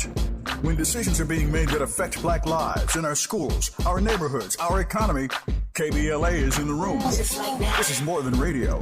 This is a lifeline, a record, a rallying cry. Black stories, Black voices, Black power. The heat is on. On the air and in the culture. KBLA Talk 1580. Stay connected. Stay informed. Stay loud. Stand up!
All right, Sly. It's Sly and Smiley. And I want to thank you for letting me be myself again, even in the last hour of today's program. And in this last hour, 2 conversations as promised on the B side of this hour. Emmy-nominated screen and stage actress Tracie Thoms comes in studio. The Devil Wears Prada 2 made a dazzling return to theaters over the weekend, one of the biggest global openings at the box office. $234 million big. That's like Michael money. 2 major films making big money right about now. Michael's doing his thing. But Devil Wears Prada did $234 million over the weekend. Tracie Thoms reprises her role as part of that all-star cast, and she's also part of the cast on the hit TV show 911, starring and exec produced by Angela Bassett. So we'll talk to Tracie Thoms on the backside of this hour before we wrap today's program. But we start this hour, as promised, in conversation with our regular contributor, Dr. Michael Fauntroy at George Mason University, about this apparent itch, as I referenced it earlier, that some folk have to destroy Black political power in this country, especially and particularly in southern states, and how this recent Supreme Court decision on the VRA determines more than the fate of just the CBC. We were just talking to Congressman André Carson of Indiana in the tough re-election battle that he's in, courtesy of some blue MAGA folk. That's right, I said it, blue MAGA folk running against him in Indiana. But we've been talking again about the CBC. And those numbers are going to drop significantly, no question about it. But in any race, in any district, I should say, in this country, where those on the other side of the aisle think they can make the case that the district was racially gerrymandered, be it for judge or city council or anything else, they're going to use this new ruling to go after racial gerrymandering in races, literally in seats in districts, literally from California to the Carolinas. So this is going to have an impact in ways I think we really at the moment can't quite wrap our brains around. And you put on top of that, I didn't get to this earlier, but it's been quite a day with some great conversations about this. Cornel West was on today. André Carson was on. Kaye Whitehead of Baltimore was on. So we've had some great conversations coming at this from a lot of different angles. In case you've just tuned in, what I did not get a chance to say heretofore, Michael Fauntroy, as I bring you on, is that Clarence Thomas, in his concurrence, I'm laughing, but it ain't funny because it's just so Clarence Thomas. They already gut the Voting Rights Act on a 6-3 vote. Clarence Thomas, John Roberts have done what they've been trying to do for years now. So they win on a 6-3 vote, and Clarence Thomas still writes a concurrence along with Neil Gorsuch, and in his concurrence, he argues that we should go further. Only Clarence Thomas, after winning on a 6-3 vote to gut the VRA, writes a concurrence that says, but I believe that we should go further. He says, and I quote, I would go further, and he goes on to explain what he would do. But this ain't enough for Clarence Thomas, even, Michael Fauntroy.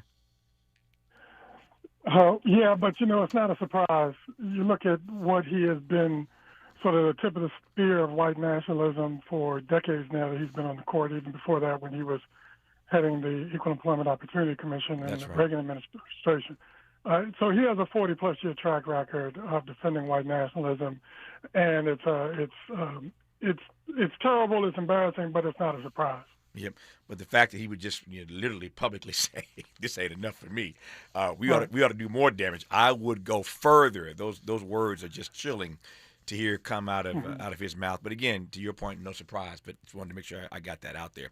So let me tee up where I want to go when we come forward, and I'll let you loose for the rest of the half hour here. As I said earlier, talking to Dr. West, and said earlier talking to Kaye Whitehead, that Michael Fauntroy will be on later today.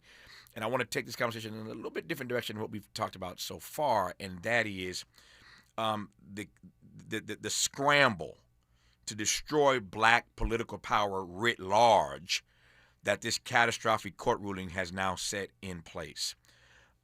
It's much bigger than just the CBC. And it's going to have a particular impact in southern states where so many of us black people reside. So that's the frame that I want to put Michael Fauntroy inside of. Again, this ruling, setting off this scramble to destroy, to decimate black political power in this country as we know it. Michael Fauntroy for the rest of the half hour when we come forward on Tavis Mind. Generous listening. Charitable listening. It's why everybody wants to talk to Tavis. The conversation continues when we come forward. Hi, I'm Fred Martin, founder of Compton Kids Club. I just want to talk about the authenticity and tell y'all about my homeboy, Tom Steyer. Tom is a rock star. When I met him, Tom gave a grant to schools in San Francisco. All the kids were on probation. We were flying instructors for 2 years to come and help those kids doing performing arts and turning their life around. Some of the kids that he supported, they've graduated from UCLA. Let's fast forward. Tom is in schools in Compton, hanging out with the kids in the piano classes. Brother Tom Steyer hangs out in the studio with us. These are the seeds that he's planted. This has nothing to do with elections. What's coming out of his mouth is not a campaign speech. It's authentic, and when he say he walks away from a business because he want to do his values, he ain't making that up because he's running for governor. This man is real. Ad paid for by Steyer for Governor 2026. As parents, we have a million things running through our minds.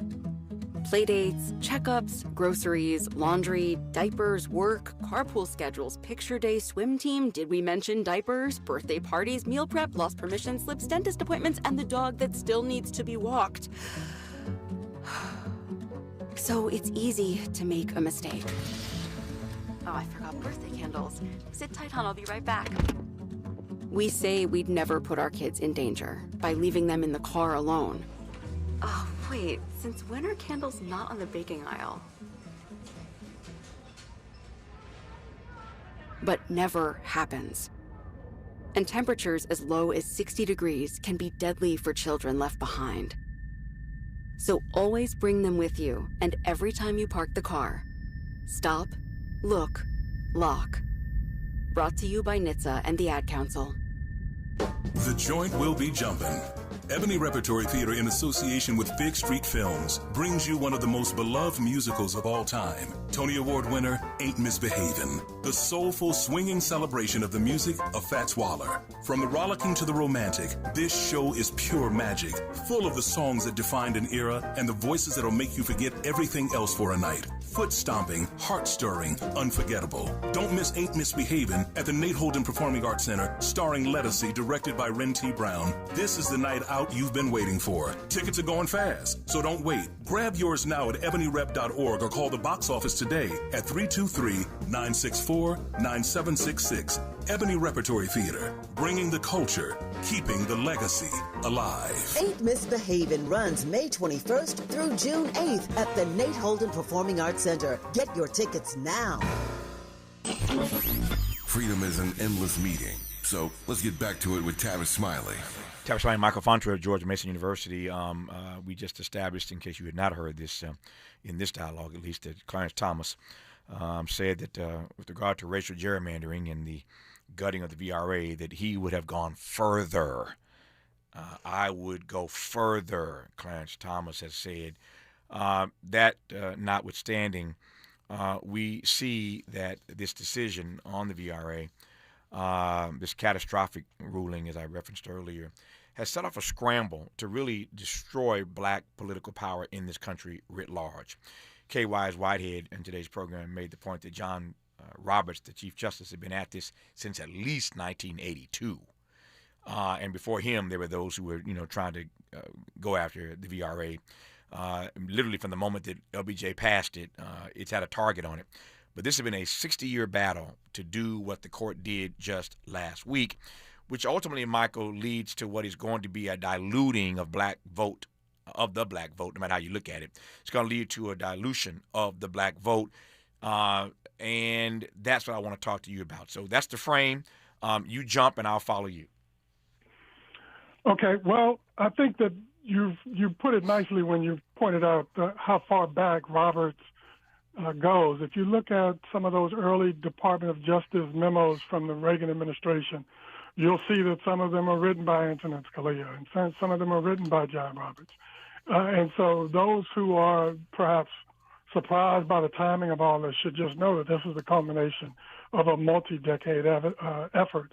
And it also includes other cases. You may recall Shelby versus Holder in 2013, which weakened this. So there's been constant sort of chipping away at the legitimacy of the Voting Rights Act, the effectiveness of the Voting Rights Act, and there's a reason for that, because the reaction to the Voting Rights Act all along has scared and scares white conservatives. They have had a persistence in their opposition to the Voting Rights Act, and it just proves, for those who have any doubt, about why voting is so important. You can always tell the importance of something by watching the lengths to which they will go to keep someone else from having it. And so there's power that comes through voting. There are decisions that are made. There are trillions of dollars spent in this country every year, and that money is spent based on what politicians decide and whether or not they're highways or schools or prisons or whatever it may be. So to me, this is a sad day, but not a surprise. Yeah. There's no reason to be surprised by what's going on in the South right now. In Louisiana, for example, as you know, they've already started voting in some primaries, and now they want to stop it, redraw the lines, and throw everything into chaos. And so that's where we're going. And until we get out in overwhelming numbers in November, I'm not sure that people are going to pay attention to how bad this really is. Yep. So if I had the time, Michael, I could pick 3 or 4 different lanes that you and I could run in because you teach this stuff every day at George Mason. I don't need to do that for you. But if I had the time, I could, again, pick multiple lanes in which we could run in with regard to this one particular theme that you raised a moment ago. And I want to come back to it because I want to just double-click it for a second here. And that is this notion of discipline. You used the word discipline earlier.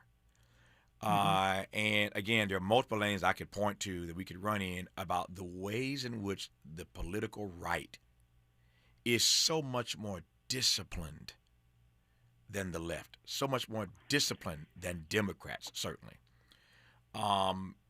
When they have a particular agenda, they will ride that thing year in, year out, decade in, decade out.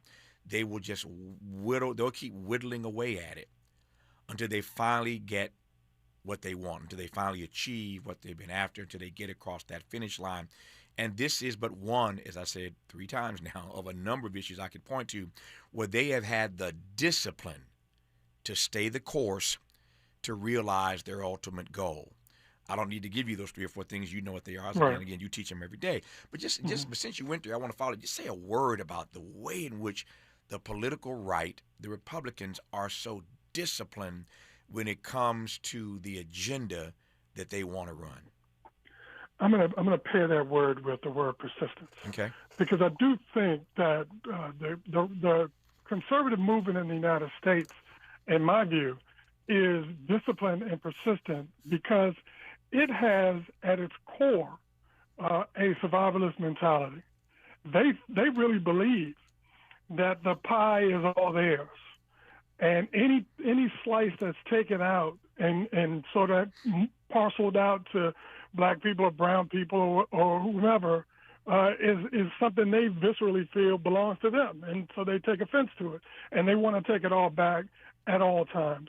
And so the persistence, the discipline is rooted in what I think is just a fundamentalist, white nationalist view of America, a view of public policy, a view of the fundamental humanity of black people in particular, what we're talking about here.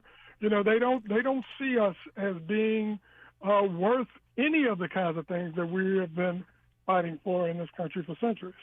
Yeah. As you're talking, I'm thinking about whether or not what's animating this moment that we find ourselves in, never mind the fact it's been 60 years in the making, it's become more aggressive, and they've been much more robust about this fight over the last number of years. And I'm wondering if it is, on the one hand, just about their, sense of entitlement, or whether it's born of a particular fear, and maybe it's both. Maybe it's the fear of losing the entitlement that they have. But here's what I'm pushing toward. We are moving toward that day, as we discussed many times on this program, where for the first time ever, a few years from now, this country will be majority minority. People of color will outnumber the good white folk in this country. We already do that in certain states like California, where I sit right now. But we're moving toward that day, and the data is incontrovertible, and you can't stop it, essentially. The numbers are the numbers. We're experiencing these demographic shifts, and we will be, in the not-too-distant future, a majority-minority country. Put another way, Tucker Carlson and others have been warning for years about the Great Replacement, and you know all this stuff because, again, you teach this every day at George Mason. But I wonder how much of this aggression, this attack on VRA and everything else. I put it this way: when you can't change the game, you change the rules. The game is the game is the game. So all of this stuff we see right now is really about changing the rules, since they can't change the game, to slow down that day that is in fact going to come. They know it's coming, and so all of this is about trying to blunt, to the extent they can, what the demographic data tell us that America is about to become. Does that make sense to you at all? It does, and I would just say that this has been brewing for about 30 years. When those initial projections were put forth by the Census Bureau, I can remember very, very vividly some of the initial reporting about those census projections, and how on the right it just began to scare people all over the place, and they were concerned about their place. And you mentioned replacement theory. That's all part and parcel of some of that demographic reality that we know to be the case. And so I think that many of them are trying to set up a situation in which it's not different from South Africa, in which you have a white minority government running the country. I think that's the next step, and it helps explain, at least in my view, why so many of the conservatives in the United States have moved from economic conservatism and closer to racial and religious and cultural conservatism. Yep. We discussed a bit of this earlier, but I want to bring this thing full circle with you again to get your read on this. In part because Michael is in Washington, George Mason is where he's at, and in part because his uncle was a longtime member of Congress. His name is Michael Fauntroy. His uncle, wait for it, Walter Fauntroy, longtime member of Congress himself, delegate for the District of Columbia. So Michael has some understanding of these things on a personal level, for that matter. But at the start of the 2025-26 session, as you know, Michael, there were 67 members of Congress. 435, of course, is the number. 67 of those persons were black, the largest number on record, and the first time in American history that black representation in Congress had been equal to its representation in the American population. That's the point. It was the first time we had that sort of parallel, if you will, where our numbers in Congress equated quite nicely to our overall representation in the American population. Again, 67 members of the 435 member House happened to be African Americans. Again, the largest number on record for the CBC. Now comes this decision, as we've been discussing, that means that number is going to drop rather significantly. And again, while this decision is not just about Congress, as we said earlier, I do want to get your temperature, get your take on what it means at the federal level that ultimately we will have fewer people advancing our agenda? So this is a complicated issue because I think there are some very interesting cases that I've heard from, arguments I've heard from colleagues of mine who will make the case that perhaps that's not necessarily going to be a bad thing. Let's say, for example, you have a state that has a black district that gets split. Those voters, from an ideological standpoint, may remain the same and sort of leaven the bread of the districts around them. And so there's some people who are willing to make the case that it might not be catastrophic. Now, having said that, I have real doubts about that. I think that certainly the Republicans in these state legislatures could potentially overplay their hands because there are only so many different ways you can cut these districts before you actually run out of room to meet your goals. So I do want to acknowledge that there is some debate as to exactly if it's a great thing. As you know, just because you have black representation doesn't mean that those representatives are going to represent black interests. That's right. As Thomas, for example. So I just want to put that out there. I do think, though, that numerically, not just at the federal level, but across the country, but at the federal level, we're certainly going to see a decline. And my hope is that those declines will be blunted to the greatest extent possible, because I just think that we have a very weary racial discourse right now in this country. The Trump administration and the American right has created a real weariness around some of these issues. So I'm hoping that we can avoid that, and I do believe that with overwhelming turnout in November, we can. Your point notwithstanding, that just because you're black doesn't mean you're pushing a black agenda. Was it who was it that said all my skin folk ain't my kinfolk, right? So all kinfolk ain't skinfolk. Skinfolk ain't kinfolk. Yeah, exactly. So I get that. You get that. This audience gets that. And yet I do think it makes a difference. Symbolism matters, and you and I both agree that substance matters more than symbolism. That's how I read it. I don't think you disagree with me on that. But I am thinking in the coming months and years, though, about what it will mean when across the board, again, because this ain't, I repeat for the umpteenth time, it ain't just about Congress. I think it does make a difference, Michael, when we consider that there are going to potentially be fewer black electeds at every level of government where they can attack some racially gerrymandered seat. That's their language. I think it does make a difference as the country becomes, again, a majority-minority nation, that we will likely see fewer black faces in those high places, even though everybody there doesn't represent our best interests. Some of them actually, like Thomas, as you mentioned, push agendas that are antithetical to the best interest of black people. I am concerned about a significant reduction in black electeds, Michael. Well, here's where I think the concern is. You asked me about the federal level. I actually think the real worry is at the state legislative level. Exactly. Because a lot of state legislative seats don't get the attention they should. And, sometimes a candidate can win a few elections in a row and everybody thinks it's all good. Next thing you know, the district is redrawn and that person is out. And so that's in state legislatures pass the bills that most closely impact the lives of everyday people, whether it's school funding or prison reform or any of these kinds of things, that healthcare access, the expansion of Medicare, for example, in some of these states. Remember, a lot of these states didn't take the money from Obamacare. So I'm concerned about that at least as much as I am about what's going on at the federal level. Yeah. I'm not even sure I know the answer to this. Again, you're closer to this than I am. But what's your read at the moment? And I understand this is dynamic. It's fluid at the moment.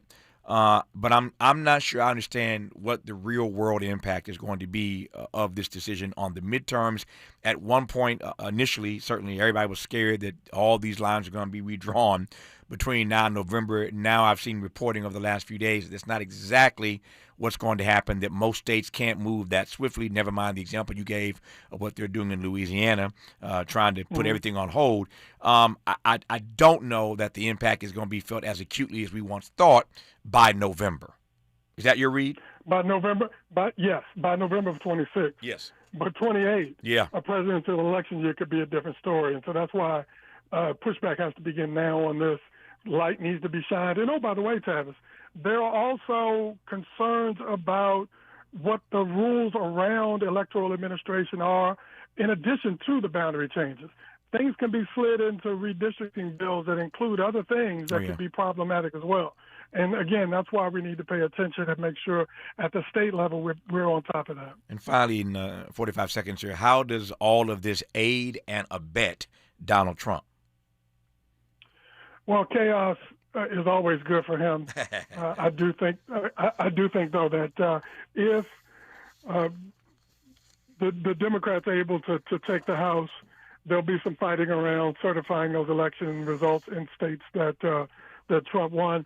But I do think it's going to slow his corruption and slow and blunt the way in which he's conducting his criminal enterprise in the White House. But otherwise, I think he'll figure out a way to continue to move forward. Yeah, the big grift will continue. No doubt. Professor and founding director of the Race, Politics, and Policy Center at George Mason University, he is Michael K. Fauntroy. Michael, thanks for your insights. I'll talk to you soon, man. All good, man. Thank you. Thank you. More of Tavis Smiley when we come forward. Why does Tavis say when we come forward? Because he's not going back. And you don't have to go back either. Forward ever. Backward never. More of Tavis Smiley when we come forward. Forward.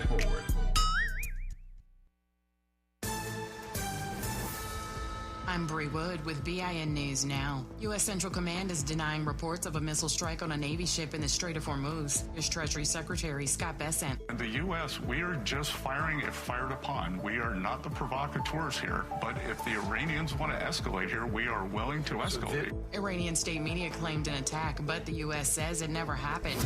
Former Vice President Kamala Harris has endorsed Los Angeles Mayor Karen Bass in her bid for re-election. Harris praised Bass's leadership on public safety and homelessness, giving Bass a major boost ahead of a closely watched mayoral race.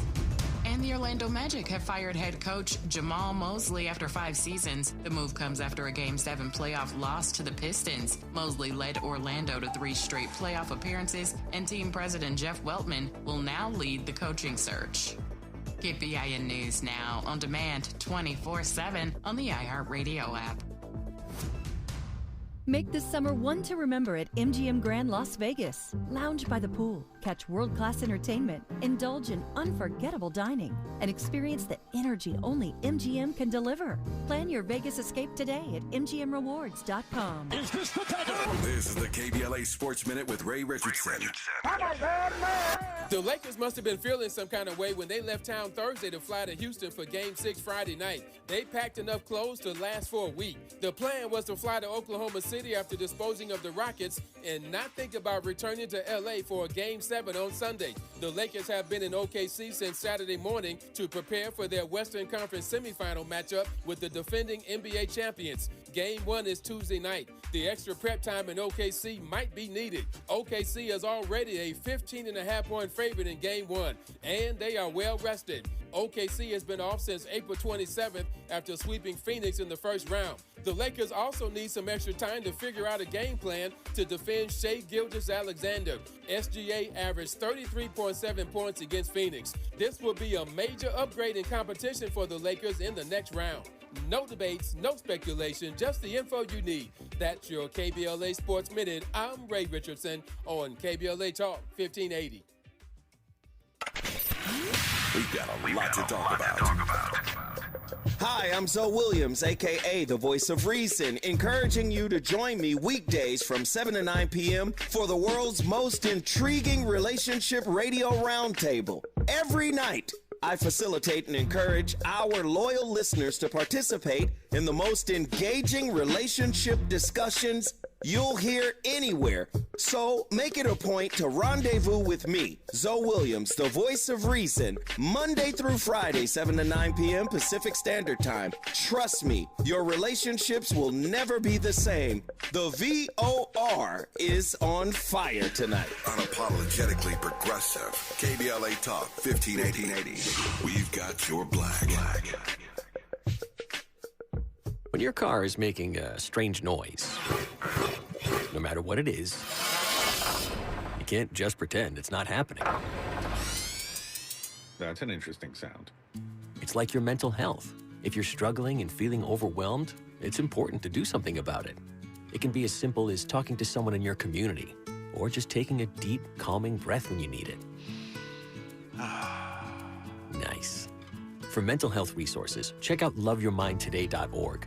At loveyourmindtoday.org, you'll find information that may help you get through a tough time. Things like tips for dealing with stress, how to navigate difficulties like financial worries, anger, substance use, and more. You can also find real stories of how people navigated their own mental health challenges. Because once you start to address the problem, you can go so much further. Visit loveyourmindtoday.org. That's loveyourmindtoday.org. Brought to you by the Huntsman Mental Health Institute and the Ad Council. Lots of places can expose you to identity theft. Oh no. That's why LifeLock monitors hundreds of millions of data points a second for threats to your identity, which is way more than anyone can do on their own. If we find anything suspicious, like new loans or changes to your financial accounts, we alert you right away, all through text, phone, email, or the LifeLock app. Get the alerts that could make all the difference. Save up to 40% your first year with promo code NEWS at lifelock.com. Terms apply. There's a lot of uncertainty in the world right now. Things are changing fast and no one knows what comes next. Times like these make you realize just how important it is to be prepared. That's where My Patriot Supply comes in. They're America's #1 most trusted resource for survival food, solar power, water filtration systems, and more. Go to preparewithamerica.com to unlock a special offer that'll help you get ready for whatever comes our way. Go to preparewithamerica.com to see the special offer right now. That's preparewithamerica.com. When did watching TV go from a way to relax to a complicated chore? Well, if you're sick of huge cable bills or endlessly searching for the show everyone's talking about, then welcome to Philo. Philo's the streaming service that respects both your time and your wallet, without needing to cut the stuff you actually love to watch. This means live TV for more than 70 channels like Hallmark, History, A&E, and Lifetime, plus a huge library of blockbuster movies and classic shows, and an easy-to-use unlimited DVR that lets you save anything you want.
The definitive Miranda Priestley expose. May the bridges I burn light my way. Wait. Hope that's not what you're wearing to the dinner. That's all. Cindy, we need that. The Brunello Cucinelli pants. Love those. And you definitely need an embroidered two-piece totem set, but not the terracotta because you're so pale.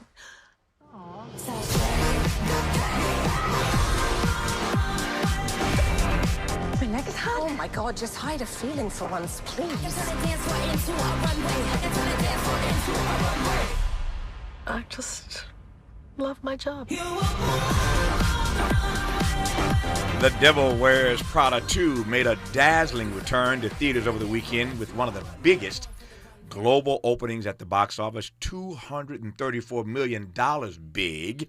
Tracie Thoms reprises her role as part of that all-star cast. She's also part of the cast of the hit TV show 911, starring and executive produced by Angela Bassett. Just read it got picked up for a 10th season. So Tracie Thoms is living her best life right about now. I mean, I'm just trying to keep up. That's all. All I keep saying. Yeah, you ain't keeping up. You setting the pace. You ain't keeping up. You are setting the pace. Thank you very much. For starters, congrats on that. Is a massive opening weekend. Yeah, I mean, I think we had an inkling that it would do well. Yeah. But with Michael out, we didn't know how well we're going to do because Michael's killing it. Sure. But, #1 movie in the world is Devil Wears Prada this week, and it's crazy. I think it's my first time being in a #1 movie. Wow. Take me back to the original, Mm-hmm. And just tell me any story that you want to share with me about how that happened for you. I want to hear the backstory. It's always the backstory that I love. How did you get in The Devil Wears Prada to begin with? I mean, aside from your prodigious talent, how'd that happen for you? Well, I was coming off of Rent. I just shot the movie Rent. Right. And I had an audition for Devil Wears Prada, and I auditioned for Emily's part actually first, for Emily, for the other assistant. Right. And they looked at me and they're like, no, come back in for Lily. And I said, okay, great. I came back in for Lily the Friend, which is something I knew how to do very well. And I go in and I do Lily. They're like, yeah, that's it. And I was like, okay. So it was like, I kind of got it in the room. You know what I mean? I was like, don't say that. Wait and see the other girls. They're like, okay. I'm like, you have all these beautiful, amazing women who are waiting to come in here. You tell me I got it. And then later on, you're like, actually, no. Yeah. I'm not going to get my hopes up. I know how that works. I know someone else would come back right in after me and blow it away. But yeah, then I got Lily. I booked it on my 30th birthday. I found out on your 30th birthday? On my 30th birthday, I found out I got it. I like that. That's sweet. And we shot in New York. We had a lot of fun. Most of the scenes in the first one were like group scenes, where all the friends. So it was just a lot of shenanigans and hanging out and being ridiculous. You know what I mean? And right then, Rent was about to come out, so it was kind of the swirl because the scene, the purse scene in that movie, when we're at the coffee shop in New York, was the day the Rent CD dropped. So it was just a crazy time, and Adrian Grenier, who played Nate, the boyfriend, he was like the biggest star at the time, because Entourage was a big thing. Sure. So it was just really fun, and you felt like we were in the beginning of something because Anne was beginning her like adult career. Because she was coming off like Princess Diaries. Anne Hathaway. Like Anne Hathaway, yes. Sure. So she was coming off of that, and it was just a really fun, exciting time in New York City at that time. As you tell this story, I'm just thinking about my own career. I'm in a different lane than you are in. Yeah. But every one of us, I don't care who you are listening right now across the country, whatever your field of human endeavor is, every one of us has these moments in our lives we can look back on that were moments of, I call it, elevation. Like this year and that year. Like 1996 was a huge year for me. I mean, my career so many things happened for me in 96. I mean, it's again, one of those moments that I will always look back on and say, okay, that was a great year for me. As I hear you tell that story, that was like a moment for you in your career. Yeah. That year, that really moment. was. 2005 to 2007, that little stretch was crazy because I shot Rent, and I got Rent in 2004. We shot it, most of it, in 2005. Right. Oh, we shot the whole thing in 2005. It came out November of 2005, but right before it came out, I booked Devil Wears Prada that summer. I did my 4 days on that show, that movie, and then I booked Cold Case the same year. Yeah. So then I was on this hit TV show. Yeah. That went on for 7 seasons. And Rent and Devil Wears Prada came out, and then I booked a Quentin Tarantino movie the next year, and that came out. So it was like it was a moment, right? Oh, it's a moment, an extended moment, but a moment nonetheless. What is it like? And you're not the first person I've talked to, of course, in my career. I've heard these stories from, but I want to get your take on it. What is it like to be in a hit movie, but the role you play in the hit movie is not the role you audition for? Like, how does that work? You try for something, they say, no, you ain't right for that, but you still end up in the film. It's great. I'll take it. You know what I mean? And Emily was the right person. Emily Blunt. Right. Was the correct person to play Emily. Yeah, perfectly cast. Perfectly cast. I mean, and I'm so glad I didn't get it because we would be robbed of Emily's performance. You know what I mean? We needed that performance. That's awfully generous of you, but go ahead. But it's true. You know, I mean, and that started her career, and that was her path that she was supposed to be on. And, right. And she was just so brilliant in it. So when I saw it, I was like, that's right. That is correct. You know what I mean? Because, I think if we could have perspective on things and not be so self-centered. Yeah. we can see the bigger picture, and we don't take things as personally. Yeah. You know what I mean? We can okay, this is the way it was supposed to go. I was discussing this with a friend of mine last night, and we both felt similarly. And they said, why? I said, I think here's why. And the why they're asking me about is the following. That it did not feel like a 20-year gap for anybody. No. Nobody could believe, I couldn't believe, that this sequel came 20 years later. Like, nobody could believe that. And my friends like, that, it just doesn't seem possible. I mean, they thought I was lying about 20. I said, no, it's been 20 years. It's been 20 years. I had to pull out my phone and Google and show Right. that it's been 20 years. And I said, here's why you don't believe it.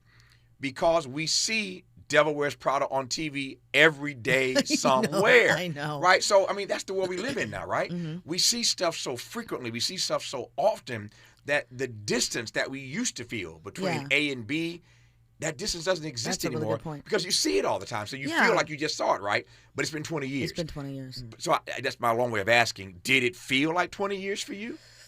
Well, we all went to the table read, and it was like none of us could believe we were there. Like, Right. You know, Meryl, Annie, Emily, we're all just like, what is happening? It was like very surreal. Mm-hmm.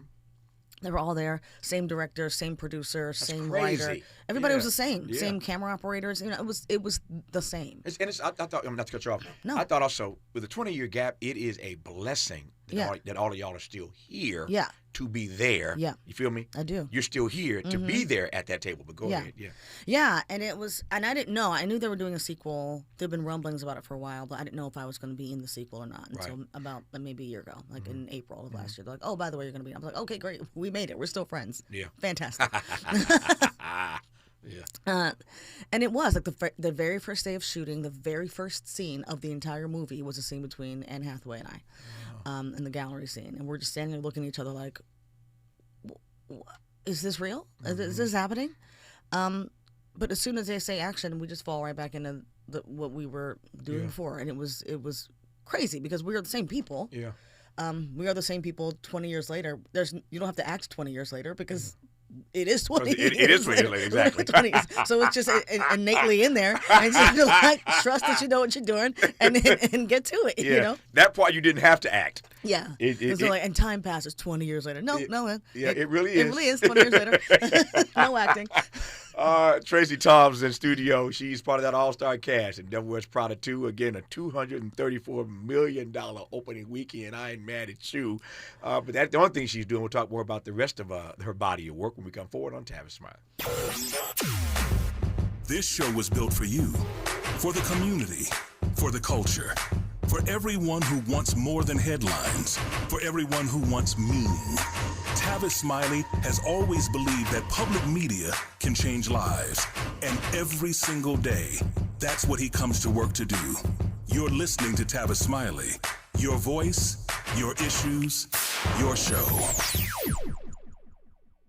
And we're live here outside the Perez family home, just waiting for and there they go. Almost on time this morning. Mom is coming out the front door strong with a double-arm kid carry. Looks like Dad has the bags. Daughter is bringing up the rear.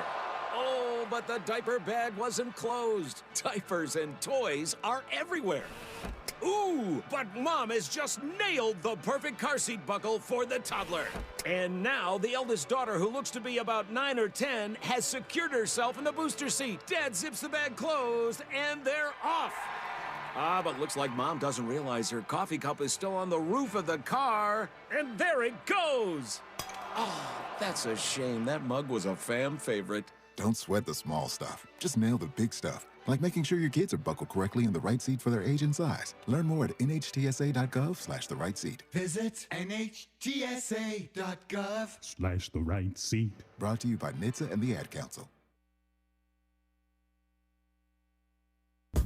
Hi, I'm Zoe Williams, host of The Voice of Reason, weeknights at 7 p.m. here on KBLA Talk 1580, with a personal invitation for you to join me and Insight.me as we present The Healing Box, live at Inglewood's world-famous Miracle Theater, Saturday evening, May 23rd at 7 p.m. Look, I understand your attachment style has been running your life like a rogue algorithm, and nobody has had the courage to press pause pause. Until now, Dr. Bakoya McCall and yours truly are curating a night where clinicians, spiritualists, and an all-star panel of Black woman healers like Dr. Shalonda Sunshine Crawford, Dr. Jashana Johnson, and spiritualist Precious McGill will join some amazing spoken word artists and the legendary comedian Louis Dix to diagnose, disrupt, and heal your relational wreckage in real time. Listen, bring your trauma. As a matter of fact, bring your baby mama. No, bring your testimony. And if you're still texting your ex at 2 a.m., baby, you're not just invited, you're the target demo. Tickets are moving fast, so grab yours at themiracleinglewood.com before your dating history gets flagged as a pre-existing condition. That's themiracleinglewood.com. We'll see you there Saturday, May 23rd at 7 p.m.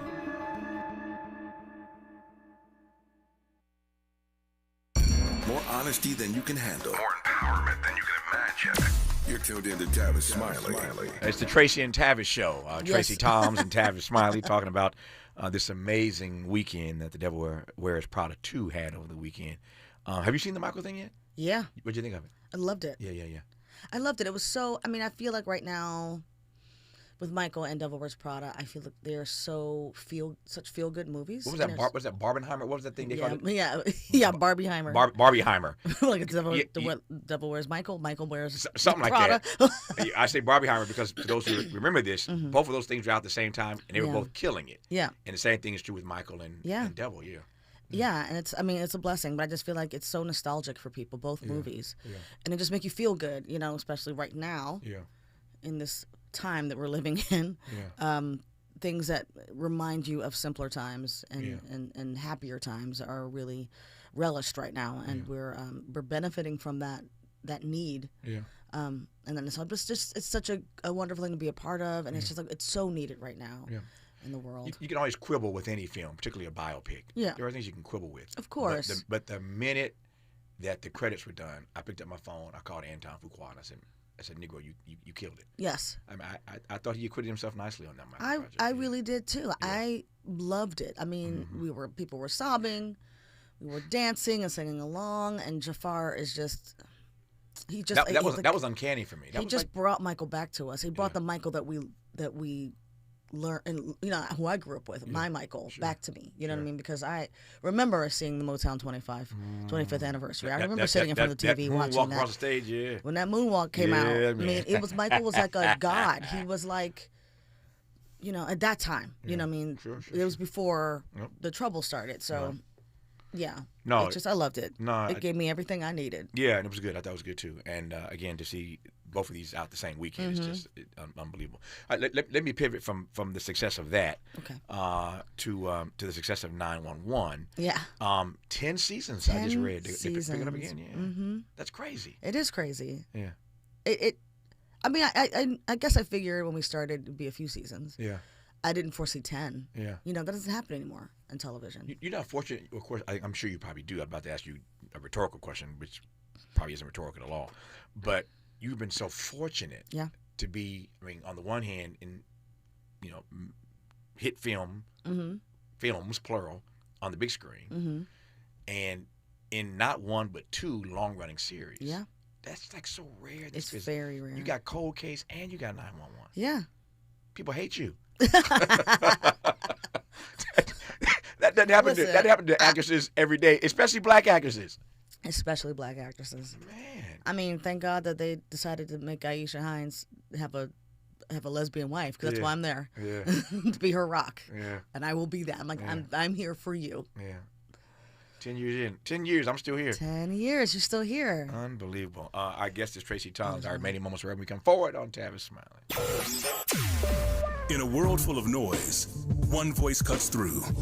Tavis Smiley has never backed down from the hard questions, never shied away from speaking truth to power and to the powerless, and he's not about to start now. This is the show people talk about, the one your coworkers quote, the one that gets under your skin in the best way. Tavis Smiley, nationally syndicated, unapologetically progressive, unapologetically real.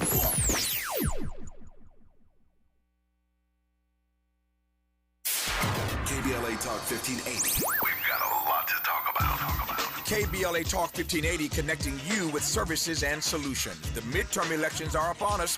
It is voting season once again. Common Cause's motto is fighting for the democracy we deserve. In service of that goal, Common Cause puts its state and national policy expertise, massive network of grassroots supporters, and nonpartisan approach into action to strengthen our democracy against the challenges we face today. They work at every level of government on priorities that impact each of our lives, like defending the right to vote, limiting big money's influence on our elections, holding public officials accountable, and more. Common Cause is a nonpartisan grassroots organization dedicated to upholding the core values of American democracy. They seek to empower all people to make their voices heard in the political process. This election may be the most important one ever. If you'd like to make a donation or volunteer in service to the Constitution, please visit commoncause.org. That's commoncause.org. This is a community call to action from KBLA Talk 1580.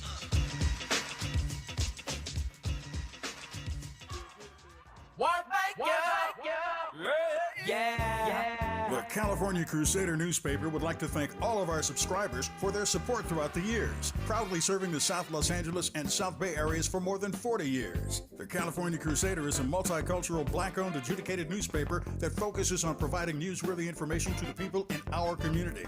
We're constantly looking for ways to assist businesses in our community to connect with our subscribers. We provide low-cost, effective ways to promote your business with our reasonable and affordable advertising rates. You can participate by suggesting, sharing, and submitting your stories on the California Crusader newspaper Community Share Facebook group page, or visit our website at cal-cruise-news.com. That's calcruisenews.com. Then click on the Submit Now button located on the top right corner of the homepage, or text CCN to 42828. Again, text CCN to 42828. The California Crusader newspaper, working together to build a better community for our future. Subscribe today.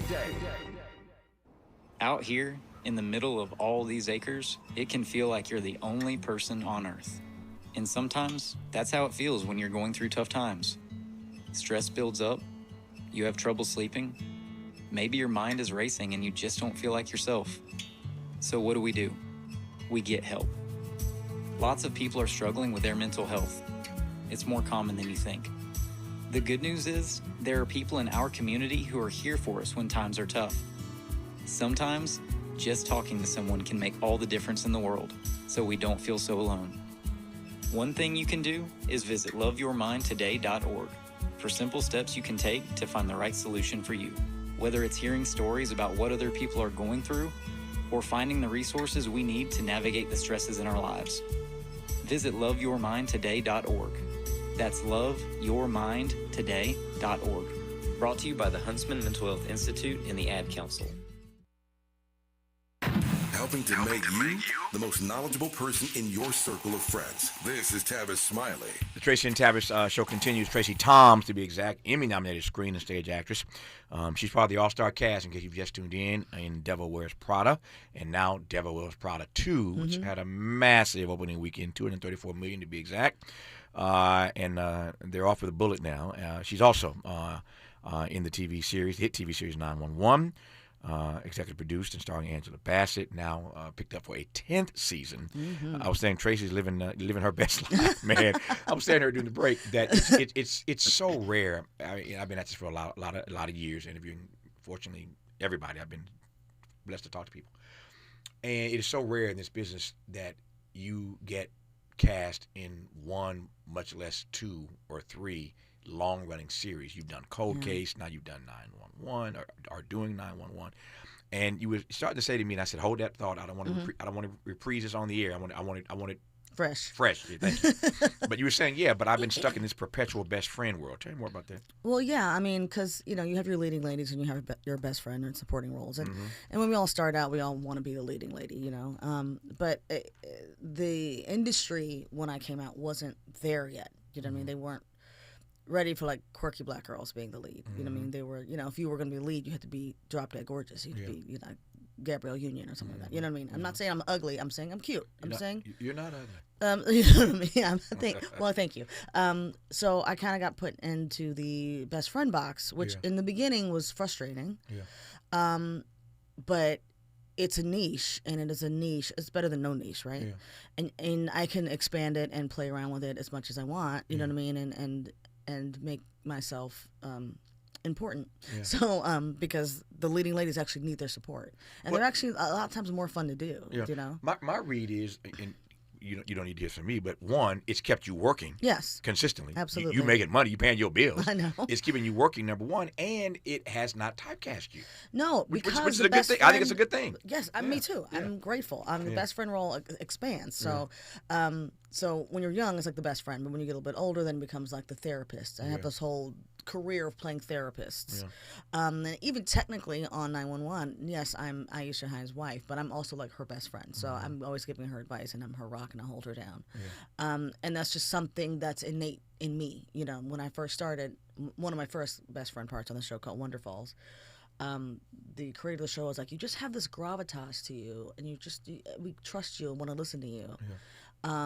You know, so even when I was doing cop shows, I was playing like the detective cops. I never played beat cops. I was always like, tell us what happened.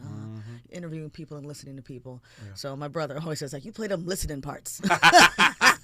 Hey, listening is underrated. You played them listening parts. From a talk show host, let me just tell you that listening, generous listening, charitable listening is underrated. Right. So you tell your brother that when you get home. I will. Her name is Tracie Thoms. She is in, again, The Devil Wears Prada 2 in theaters near you right now, and everybody knows that, because if you didn't know it, it wouldn't have made $234 million in one weekend. I know, but I saw a red shoe in their town. There you go. She's on 911. Again, we congratulate her and Angela and the whole cast. 10 seasons now for that show. And it just occurred to me that tonight is the Met Ball. Tonight is the Met Gala, yeah. So, it was hard. We'll see all the costumes tonight later tomorrow. Yeah, trying to figure out what to wear for the premiere, which was 2 weeks ago. Today was like, well, all the designers are busy getting ready for the Met. So it was like, oh God, we have competition. You did fine. I saw it, and you did fine. Thank you. Tracie, good to have you. Thanks for coming in. Good to see you. Thank you so much for having me. My pleasure. Just like that, 3 hours are gone. Back here tomorrow, Lord willing, to do it all over again. Until tomorrow, thanks for listening to Tavis Smiley, and as always, keep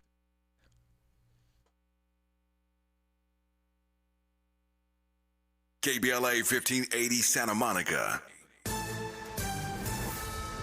I'm Bree Wood with BIN News Now. U.S. Central Command is denying reports of a missile strike on a Navy ship in the Strait of Hormuz. Here's Treasury Secretary Scott Bessent.